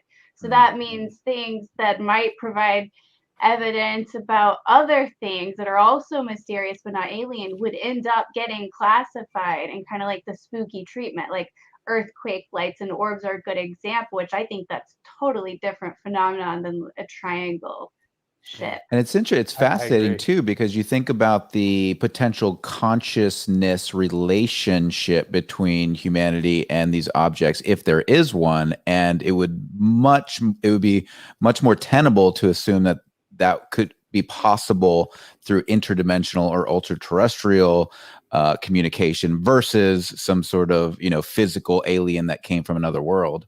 It's interesting. No, for sure. So real quick, I actually wanted to talk to Jane at some point about Ladies Hour and what she might have planned. We haven't actually talked about it yet, so we'll talk about it live here. Let's see if we can get some details. But before we do that, we skipped a couple resets. Michael, you want to reset the room? Oh, yeah, we're still doing that, huh? Yeah, might as well. I mean, we got one reset left. We didn't get one in. People haven't demanded it, funny enough. It would be my pleasure, Lou. If you're just joining us and you want to support the show, please make sure you like and subscribe. All you got to do is click the bell below if you want to take your destiny into your own hands and be alerted anytime we go live here on the Unidentified Celebrity Review. Remember, this is a public access channel. If you want to support the show, feel free to shoot some super chats and we'll answer your questions. But you can also donate directly on Patreon. Give that monthly donation. Could be $1, could be $5, or who knows? Maybe you got the guts.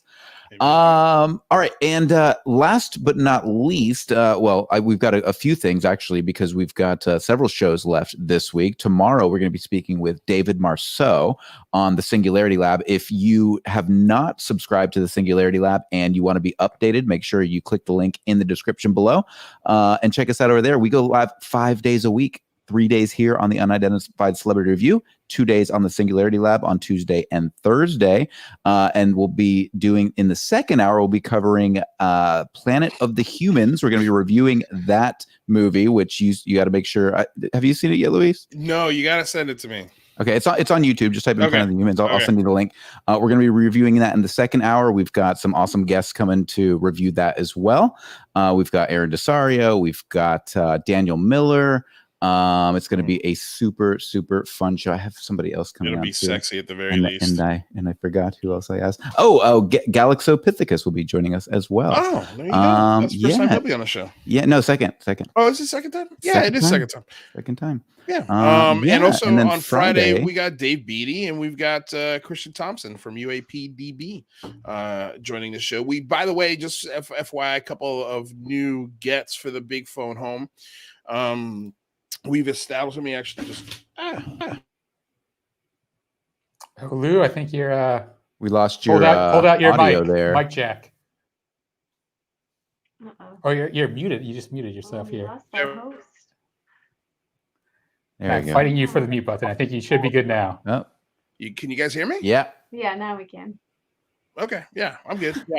All right. What the hell happened? You know what? I don't know. No, I was gonna say we got Felipe Maia from ICER to join us for some discussions at the Big Phone Home.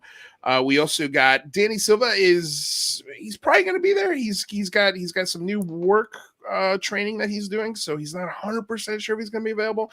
But we did guarantee that UFO Jesus Ryan Robbins will be joining us for the Big Phone Home, so that's going to be a lot of fun. And not to mention the big names that, not that to say that nobody's a big name, everybody's a big name. We got the Signal joining us, Graham Rendall,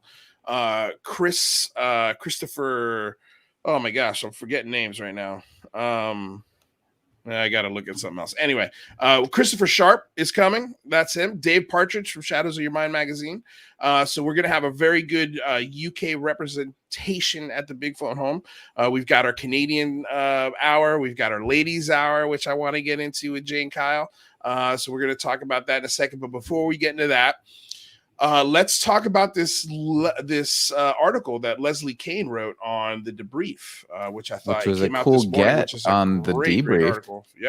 Yeah, that was awesome that the debrief got her to write an article for them. It was really cool. It was nice to see that on there. Let's see, Lord Ludacris Plaid $49.99 donation. I keep picturing the upside down from Stranger Things when I hear the space in between, just with UFOs and civilizations. Keep up the great work. That's a good analogy for it. I kind of like that. We also the interdimensional beings. Yeah. No, I mean, look, we always talk about this filter, and maybe this filter will reveal things that are literally either right in front of our face or maybe even able to pass through us, in some way, which would be even crazier. But yeah, no, that's a great comment. Thank you for the donation. We truly appreciate it. But yeah, let's talk about Leslie Kane, this article. I thought it was calling out science, essentially calling out Neil deGrasse Tyson. She kind of gave him an elbow from the top rope. I enjoyed reading it. I still wish, this is the only critique I have about the debrief website, and I hope somebody from there is listening to this. Please fix your website where it jumps.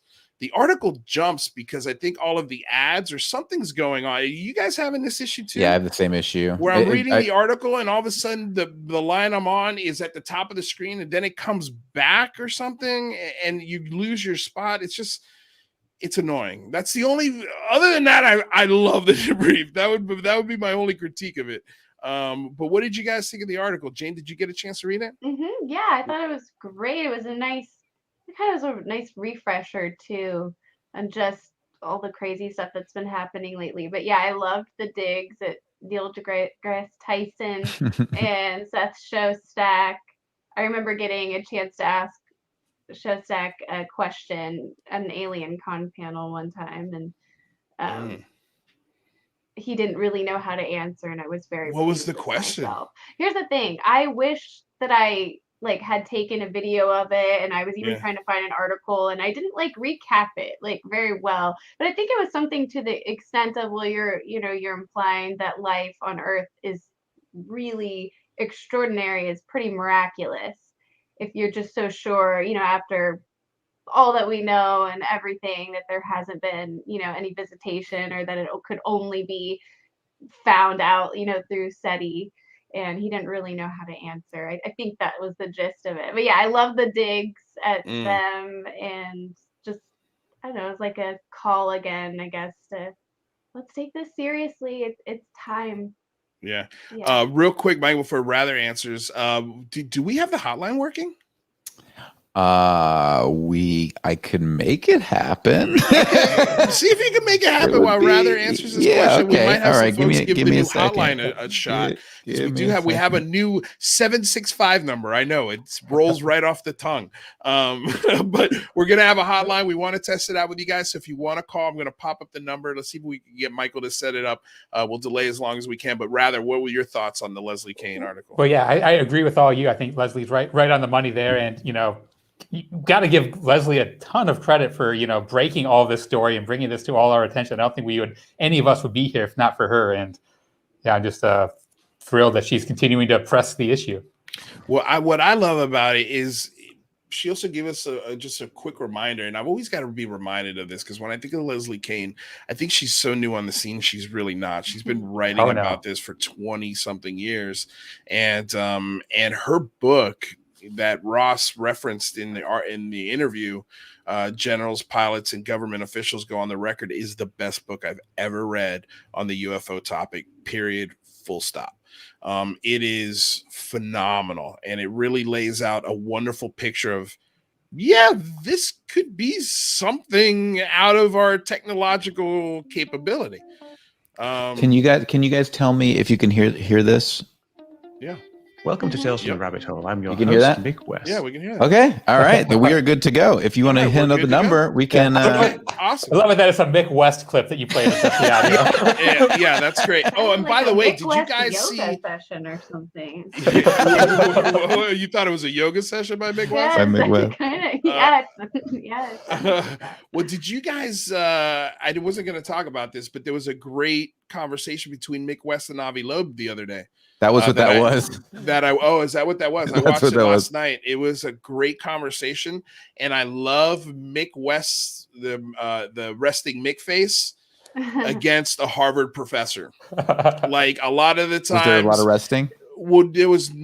There was just breaking up of the resting, which was fun to see. Mick, like, the beautiful thing about Avi is he's a Harvard professor. He's got some real credentials behind him, a lot more credentials than Mick, and he kind of, I don't want to say he put Mick in his place, but he did. It felt like he brought him down, his intellectual authority down a peg or two. Wow. Like his I don't want to call it a hard stance, because it's not. We've had him admit on the show that he doesn't know what the tic tac in the David Fravor, Alex Dietrich case is. But, a lot of people do have this impression that he's very hard, like he's figured it out, like he knows what it is. And somehow his explanation is better than the pilots, better than the radar systems, better than the Pentagon and the Department of the Defense and Navy. And Alex Dietrich pointed that out beautifully. And so did Avi Loeb. And he does it in a great way where Mick is kind of like, well, I have to take it. I think what Mick's thing is, and he's kind of right, if they get a high quality image picture of this thing, are people still going to buy it? I love the fact. Be the smoking gun. Yeah, I mean, I think the only reason the main reason that Avi is not taking a dime from the government and not interested in sharing data is for that very reason. So that if he does get a megapixel, he can come out and say, "Look, we are 86 the government on this. We are separate. We are free from them." So but here's my issue with that, though, Mikey, and I've been thinking about this for a little bit, and that is, if it wasn't for that government information, does he start the Galileo project? No, I don't think so. So But why are we ignoring the government information going forward? because it gives him the ability to if he captures the data, then he can report on it without the government having a hand in it. And I think that's incredibly important. It's valuable. No, it's definitely valuable. And it also establishes a baseline of data collecting, right? But at the same time, like, there's no way you're going to be able to ignore if the laws of physics appear to be broken in something that the government shares with us. Like, how is he going to be able to not put that into the equation, especially if it's high quality pictures or datas or multiple sensor systems and it's confirmed?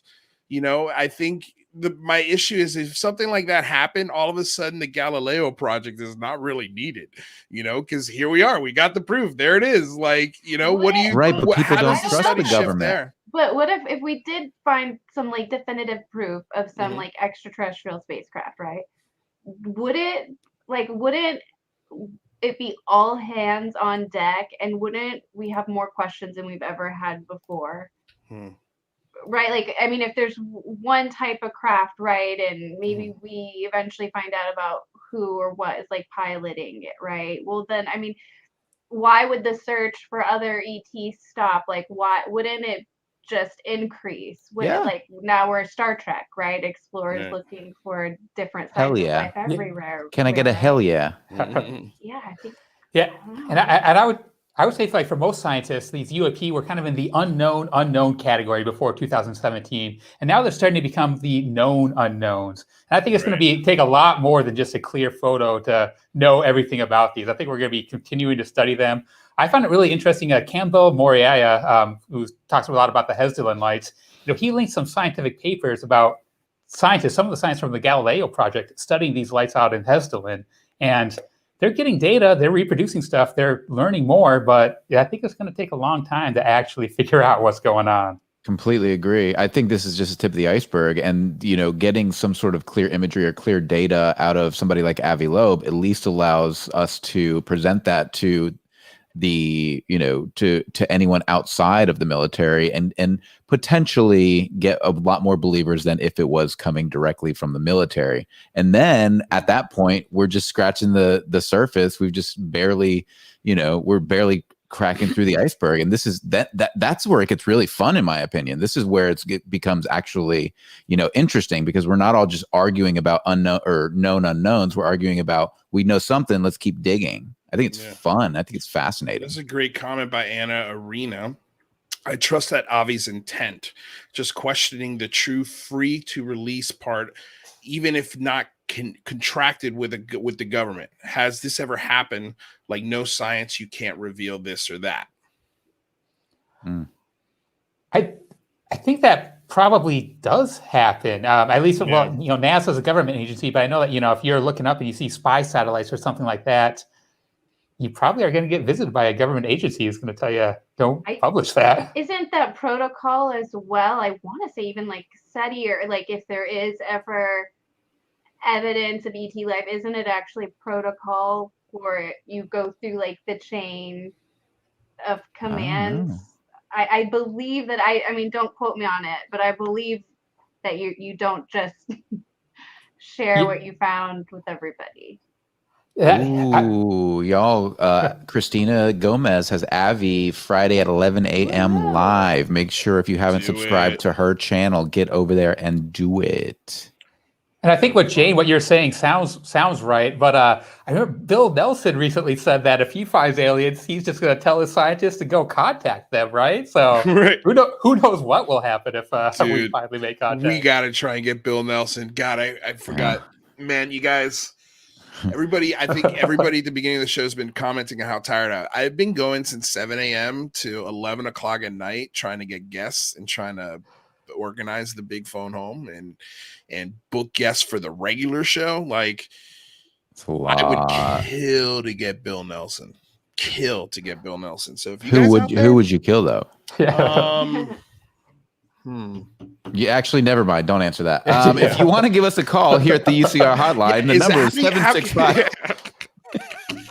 How can you tell someone's on hold for the hotline? Maybe they can tell us who I could kill. No, I don't have it. Nobody's called.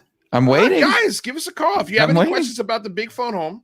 If you got any questions for Jane, Michael, Rather, myself, any comments on the Ross Coulthart interview, please give us a call. We're trying to test this hotline. Yeah, this is not like this is coming live. You're coming in. If you dial this number, you're coming in hot to the show. This is not we're not sending you some messenger to report something.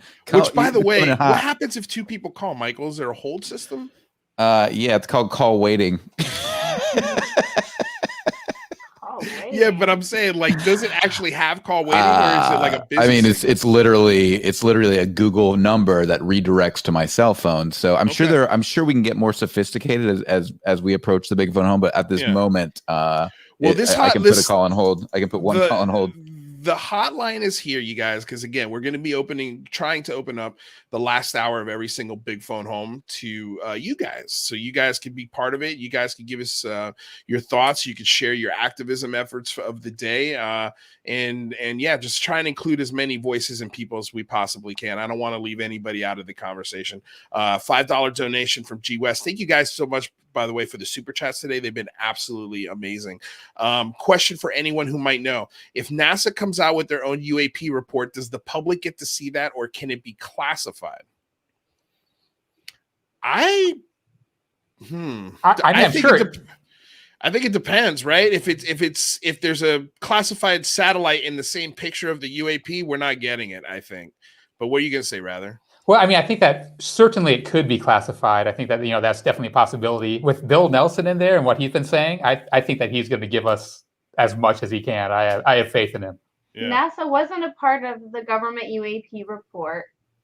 So that's, something to keep in mind. What people need to remember, and this may be a controversial opinion, there could not be a more important frontier, right, as far as like national defense, right, and everything goes. Oh, we got one. Oh, yay. Oh, we got a call. Well, you finish your thought there, Jane. Oh, well, just that, people have to remember there's a New York Times article, I can link it for folks on Twitter, that it accidentally sort of revealed that there was a secret space program. And, there were over 30 astronauts that were part of this. And so my suggestion would be that something like that is a job for the secret astronauts. And then there are other, where there's probably not cameras on places they haven't been before that are streaming to the public, would be what I would suggest. And NASA has been saying in press conferences building up to this, say the time for finding ET life is now. You can't say that unless there's ET life, right? And you're gonna find it soon. Right. All right. So let's welcome this caller. What I don't know. And then we'll get to this $10 super chat. What I don't know is whether or not this is somebody calling my personal or public or Google voice. So hello, you're on the air. Can you hear us? Yeah. Can you hear me? Yes. Yeah. We can. How are you? Say your name while you're calling. Who you are? Well, my name is Andrew. I just kind of called because I guess I wanted to test it out. And, Thank you. I just had a couple questions, I guess. Yeah. What do you got? Fire away. All right. So the first thing I guess I wanted to ask you guys, this is something that I kind of grapple with a lot. People with the ET hypothesis that they're mostly benevolent. Everybody thinks that they're good and that basically they just want to help us and share their technology. But the one thing, I guess not everybody says that, it's a common theory, but the one thing that confuses me on that is if they've been here for 2,000 years maybe, why are they taking so long? Why is there so much continuous sightings and activity but no interaction? It's like they have to know that there are people here that are struggling, that things that they have could help us a lot. And if they were good, it just kind of seems like, I don't know, maybe they would extend a helping hand. But I also think that it's probably more complicated than that. I think that the good versus bad, that's really not real life. Could be a lot of nuances to that, I guess, that just complicate it. I agree. And as a Star Trek nerd, I'm all about the Prime Directive. So right? and there's so many times where in sci-fi that when you have this sort of thing and you try to help without giving the direct knowledge, you try to help in ways that don't take away the free will. of the evolving species. So that's always been my theory. What do you guys think?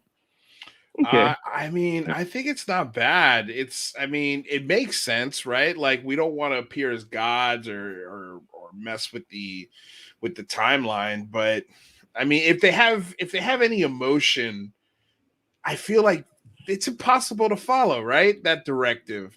Like, if you could save a planet, say, you're the captain of this starship and you've got the ability to stop a volcano that's going to destroy all life on the planet, and if you're an emotional human and you understand the loss of life, I think you might interject. Well, yeah, and I agree. Who's to say that they haven't interacted with us in our history, right? Like Ezekiel's That's what I wheel, was all gonna these say. religious stuff. Well, yeah, go. I'll let you go I for don't it, think Jay. we'd be having this. And sorry, I've always had some kind of technical issue.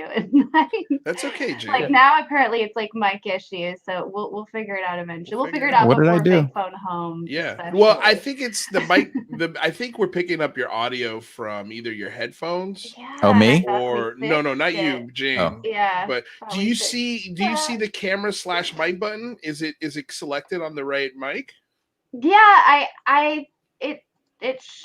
You know what it I'm gonna doesn't do, tell Jane? me. It doesn't know what actually tell me that. Wait, let's see. Jane, you know what I got? We'll talk about this after the show. I've got an extra microphone I can. Is this better? Is this Yeah. better? Oh, Yeah. That was it the whole time. I was in a rush right before today's stream, getting a curbside grocery order. So apparently I was too much in a rush. Oh, okay, cool. You were- Well, it's working now. Jane, you were saying about this, the interactions or... Well, yeah, we wouldn't be if aliens are visiting. Clearly, we've been finding evidence of it, and they've been interacting with us, right? Which is like why we're all here today, right? So I think they have been making themselves known. I mean, we could definitely get into like the Bible and like the religious texts and that history, and maybe there was an attempt to disclose themselves and it didn't go very well.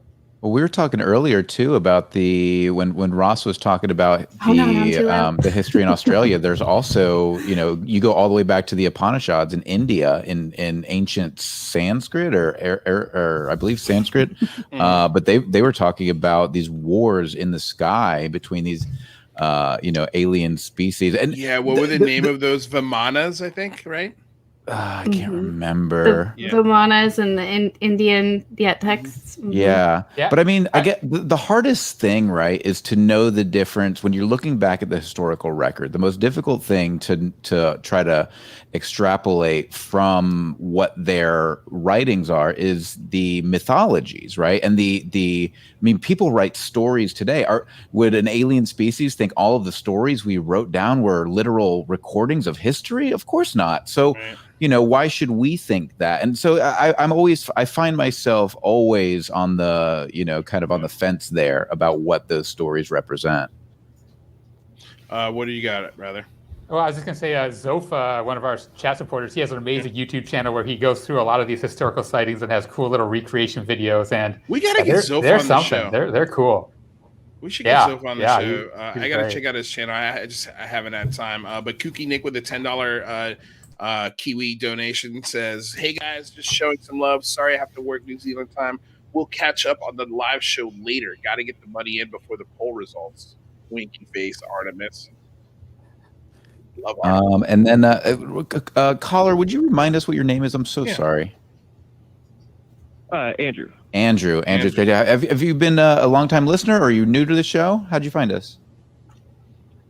I've been listening for, I don't know, I guess a couple months now.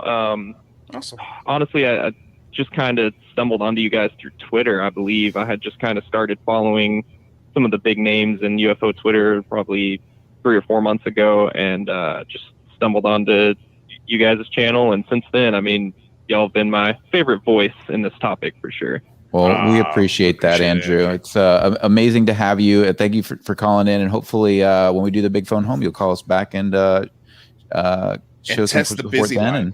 And to help us test the line, and then and also don't be a stranger. We'll be doing this a lot more often, so please call in often. Yeah, Awesome, sounds good. Andrew. I'll be around. All right. Thank you, Thanks, brother. Andrew. Have a wonderful day.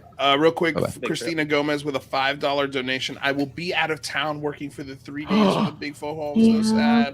She gave me this news a couple days ago. I was pretty bummed out. But we'll pre-record a huge shout out and call to action. So we got to show her some love. Thank you so much, Christina Gomez. We love you here. We love your work. She's doing shows every week with Jimmy Church. I know. It's awesome. It's awesome. And they're having really fun conversations. Okay, so UFO Jane Kyle, we've got 4 minutes left in the show. What have you put together?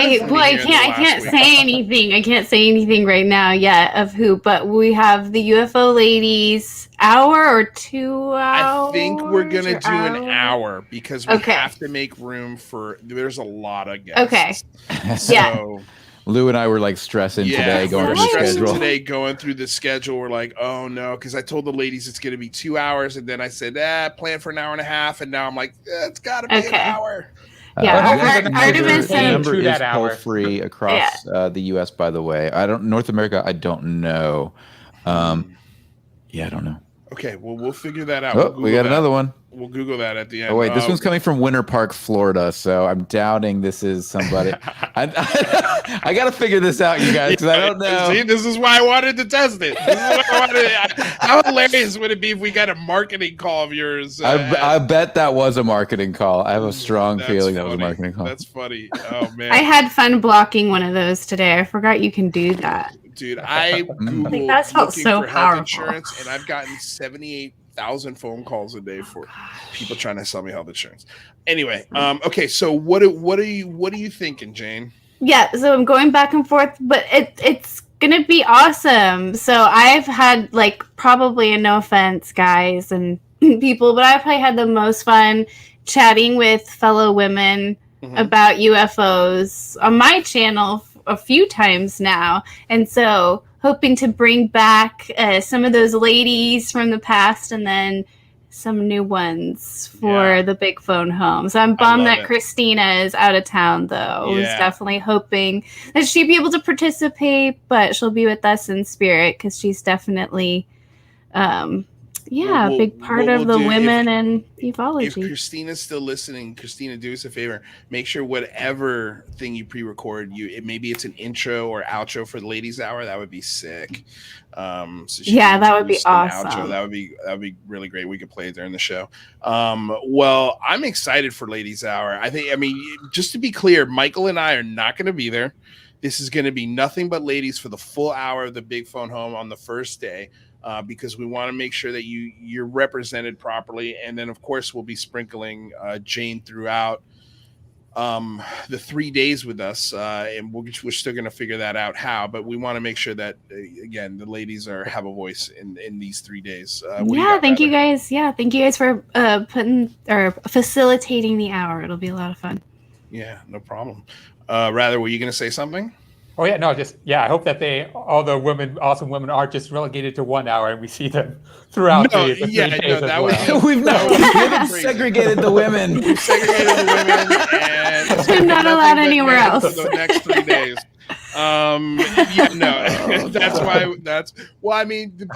Christina was a big part of that last year. She was sort of our lady correspondent for the whole day. She's not available this year, so we're gonna pass that torch on to Jane Kyle here, because she's been a big part of the show for at least 3 or 4 months now, and we love her voice. All right, this is like the third one. Should I answer it? Is it Winter Park, Florida? It's from Winter Park, Florida. Live. All right, give it a shot. Let's see. The Unidentified Celebrity Review. Yes. What's happening? Hey, are you okay? Fantastic. Right. You are not a marketer. No robot. I was calling a minute ago, man, and I dropped my phone and it disconnected. Oh, no worries. Tell us your name and where you're on you anyway. Yeah, we hung up on you anyway.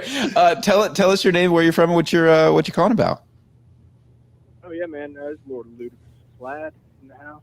Oh, it's Ludicrous. Yes, sir. Oh, hey, what's up? I just wanted to call and say you guys do an amazing job. Love your show. Looking forward to the Big Phone Home. And do have a question. What are your thoughts with the nuclear stuff?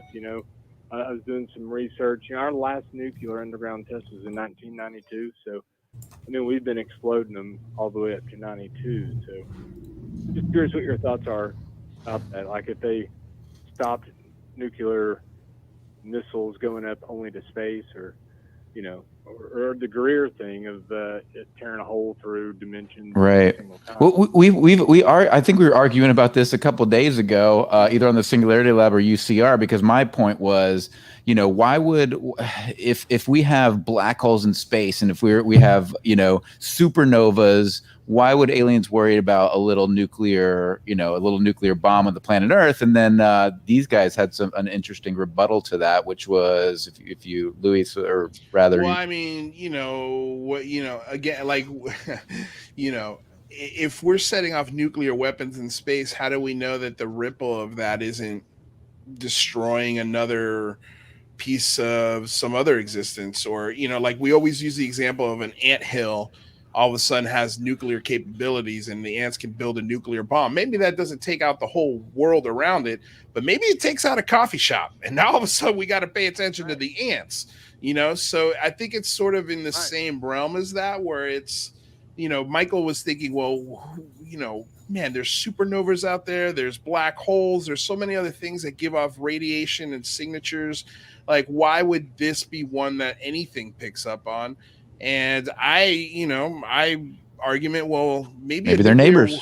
Maybe they're neighbors, or maybe the splitting of an atom unnaturally is something that they can pick up on quickly, and or perhaps they are benevolent and want to save us from ourselves. That could be, or they could worry that we could artificially start the process for a new sun right off the, right above us, if we detonated multiple nukes, you know what I mean? That's exactly what Earth needs, is another sun. Right? Rather, what were you going to say? Well, yeah, I think that, Mike, and you kind of covered it. It goes to the nature of their intent. And I think that there are two options when you talk about them and newts. It's either they want to save us from ourselves, or they're scared that we're going to do something to them. I kind of land more on they're trying to save us from ourselves, but that would be if this is actually happening, that would be where I lean as well. I think they would be benevolent overseers or some kind of caretaker, and they're trying to keep us from destroying ourselves. That's my opinion. If this is what's happening. Jane, final thoughts on that question? I agree with that. Oh, wait. I agree with that. I believe most of what we see is definitely is military tech and stuff like that. But there are those small cases that come through that really, mind-boggling. Yeah. Yeah, man, you should have, I know you've had Jeremy on before, the alien scientist. He does good stuff. I love listening to his technical stuff. It loses me. It loses me too, bro. He is a ball of knowledge, my friend. That's one thing. That's one thing I love about this show is that you guys have technical guys, but in a week I can understand pretty much everything. Right. Like a Monday through Friday. You know what I'm saying? Like the different stuff you have, seems like it all kind of works out together. Well, we appreciate that. But yeah, keep on rocking on, and I just wanted to call in and say thank you for what you're doing. We appreciate it. What was your name again?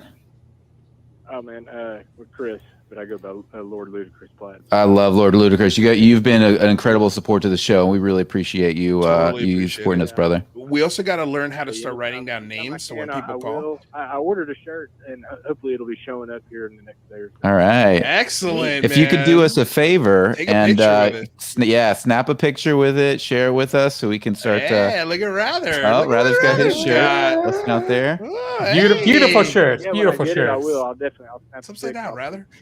That'll be dope. Thank you, Ludacris. We appreciate you calling in, brother. We'll talk to you soon. Yes. Awesome. Hey, great idea on the lines, by the way. Right on. Appreciate it. Lou's been pushing me hard on it. Yeah. Great idea.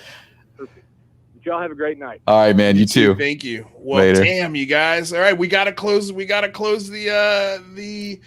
hotline. It worked. Yeah, it worked. Sounds it worked great. fantastic. His volume needed to be pumped up a little bit. I wonder if that's a you thing or if that's a them thing. It's probably both. I can probably my get it up a bit higher. fault somehow. It's an audio issue. It's UFO Jane's fault for sure. Even tied with a $5 donation, I like people considering that the phenomena could be fragile in itself. what if we're terrifying? I mean, it's true, man. Like, what if we terrify the shit out of these things? And like Rather said, they're like, okay, you know what? Enough's enough. Take the matches out of the kids' hands, and just put an end to this in certain area, in certain times, maybe. Maybe they're like bees. They're more afraid of us than we are of them. Indeed. All right, you guys. Well, that was today's show. I had a blast. I hope you guys had a blast. Ross Coulthart was amazing. UFO Jane's going to be leading the UFO Ladies Hour at the Big Phone Home too. We've got some killer guests lining up, and I got to tell you guys, I think they're going to keep coming. I'm having a phone conversation with Lou Elizondo on Friday, and I think it's going to be a very fun, interesting one, you guys. So I can't wait to see what he says and how much he's going to be involved in it. I have a feeling it's going to be a lot. Love it. And make sure you guys make sure you guys go follow UFO Jane and Rather Be Squidding on YouTube and Twitter. Amazing content coming out consistently for these guys, and such wonderful supporters of this show. So we really appreciate you being with us, UFO Jane, today, and leading our Ladies Hour on the Big Phone Home. Jane, real quick before you go, can you tell everybody where they can find your stuff? Yeah, it's just UFO Jane. There's no other UFO Jane yet. That's good. You'll find me. Well, you've got the market cornered. So that's a wonderful so far. thing. Just give it time, though. All right, Jane. Well, we'll see you probably next Wednesday. Hopefully, we'll have some updates. Yeah, we'll have more to announce very soon. Yes. That would be fun. And yeah, my lady, we'll see you later. Awesome. Bye, guys. Bye, Jane. Rather Be Squidding. What are you working on this week, my friend? I'm trying to get my video about metal alien life out. I keep on finding more stuff as I dig in. I got to revise my script, but it's just about there. And can you take one more sip out of that sweet mug you got? Yeah, it's. Oh wow, and that's just makes my head look small, but you can fit a lot of coffee in there. Is like I feel like his mug makes his head. Mine makes the mug look small. I got the 16-ounce one. I know there was a smaller one. Oh, you know what? I didn't even notice it was a 16-ounce one. And it's my story. Good on you, Rather.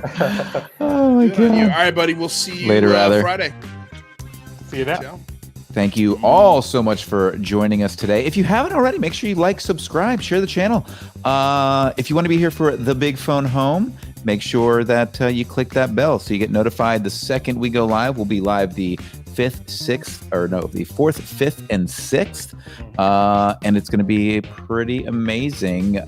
Also, if you want to make sure you don't miss Hal Putov, Avi Loeb, Richard Hoffman, Kenneth Newth, Michael Masters, we are having an all science day for the Big Phone Home. It's going to be day 2 at the Singularity Lab. All you got to do is click the link below to make sure you are subscribed there and click and ring the bell. So we've got an amazing show tomorrow with David Marceau. And then Friday, right back here at the Singularity Lab, we're going to be talking to Dave Beatty. So if you guys love technology, breaking science, breaking tech, and UAPs 5 days a week, all you got to do is subscribe to both shows Monday through Friday.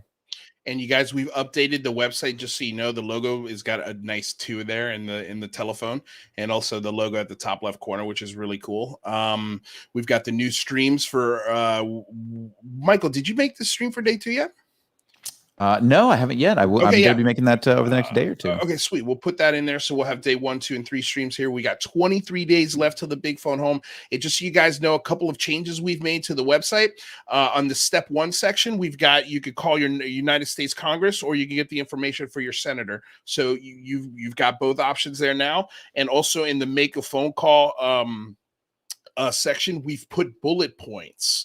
There's no script anymore. It's bullet points. These are the things when you call, you can reference, you can pick out a couple of your favorite ones. And those are the ones you'll talk about when you either leave a message or you actually talk to somebody. So this is a great little reference point to do that with. This was written, he didn't put his name on there. I just became friends with this guy. I'm sorry, you guys. So I can't remember who wrote this, but we're going to put his name on there in the next day or 2. Sorry, my brain is just completely scrambled. And then we write an email or letter. We've got a couple of templates here. Now, these templates can be doubled as an email, and they can also be doubled as an actual snail mail letter. So we recommend definitely trying to do both. If you're going to do snail mail, we've also been told that mail it twice. So that way it's guaranteed it gets there. The beautiful thing about snail mail is they have to open it. We've got a template from our producer, Alex Garcia, that you can use. We've got a template written by our own Rather Be Squidding that you could use. And we've also got a template written by Tommy Zito. And Tommy is, if you guys don't know, he's going to be having a meeting with some congressmen very soon, and this is a 2-year process Tommy Zito has gone through to get to this meeting, and so he's one of the best out there at making sure the verbiage of requests are really sharp and cut to the bone. And he's going to actually be a guest on the show. We're going to talk about this template and that 2-year process that he's gone through to get to where he's at today. Just a wonderful, wonderful person that we've added to the team, and he's helped us put some verbiage together.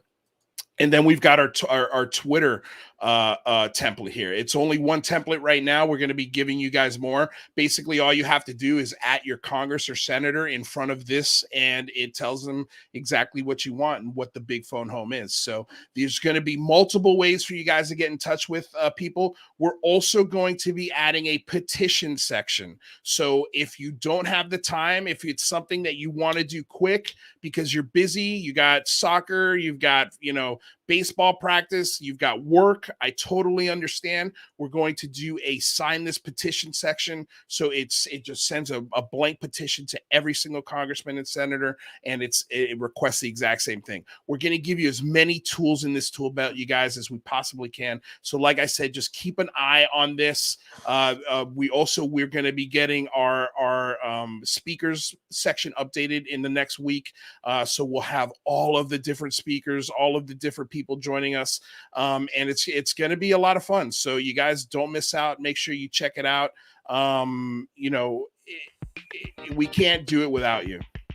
So I'm excited. I hope you guys are. With that said, thank you guys so much for tuning in to another episode of the Unidentified Celebrity Review, your home for credible news, reviews, and commentary on everything UAP and UFO. My name's Luis Jimenez. That's Michael Mataluni. Until next time, you guys, stay safe out there, be good to each other, and peace. Wait. I just want to say one thing. Robin Hood 1966 asked about the Discord channel. It's in both of our link trees below in the description. You can get a link to the Discord working, channel. By the way, because mine's definitely working. I'll check yours.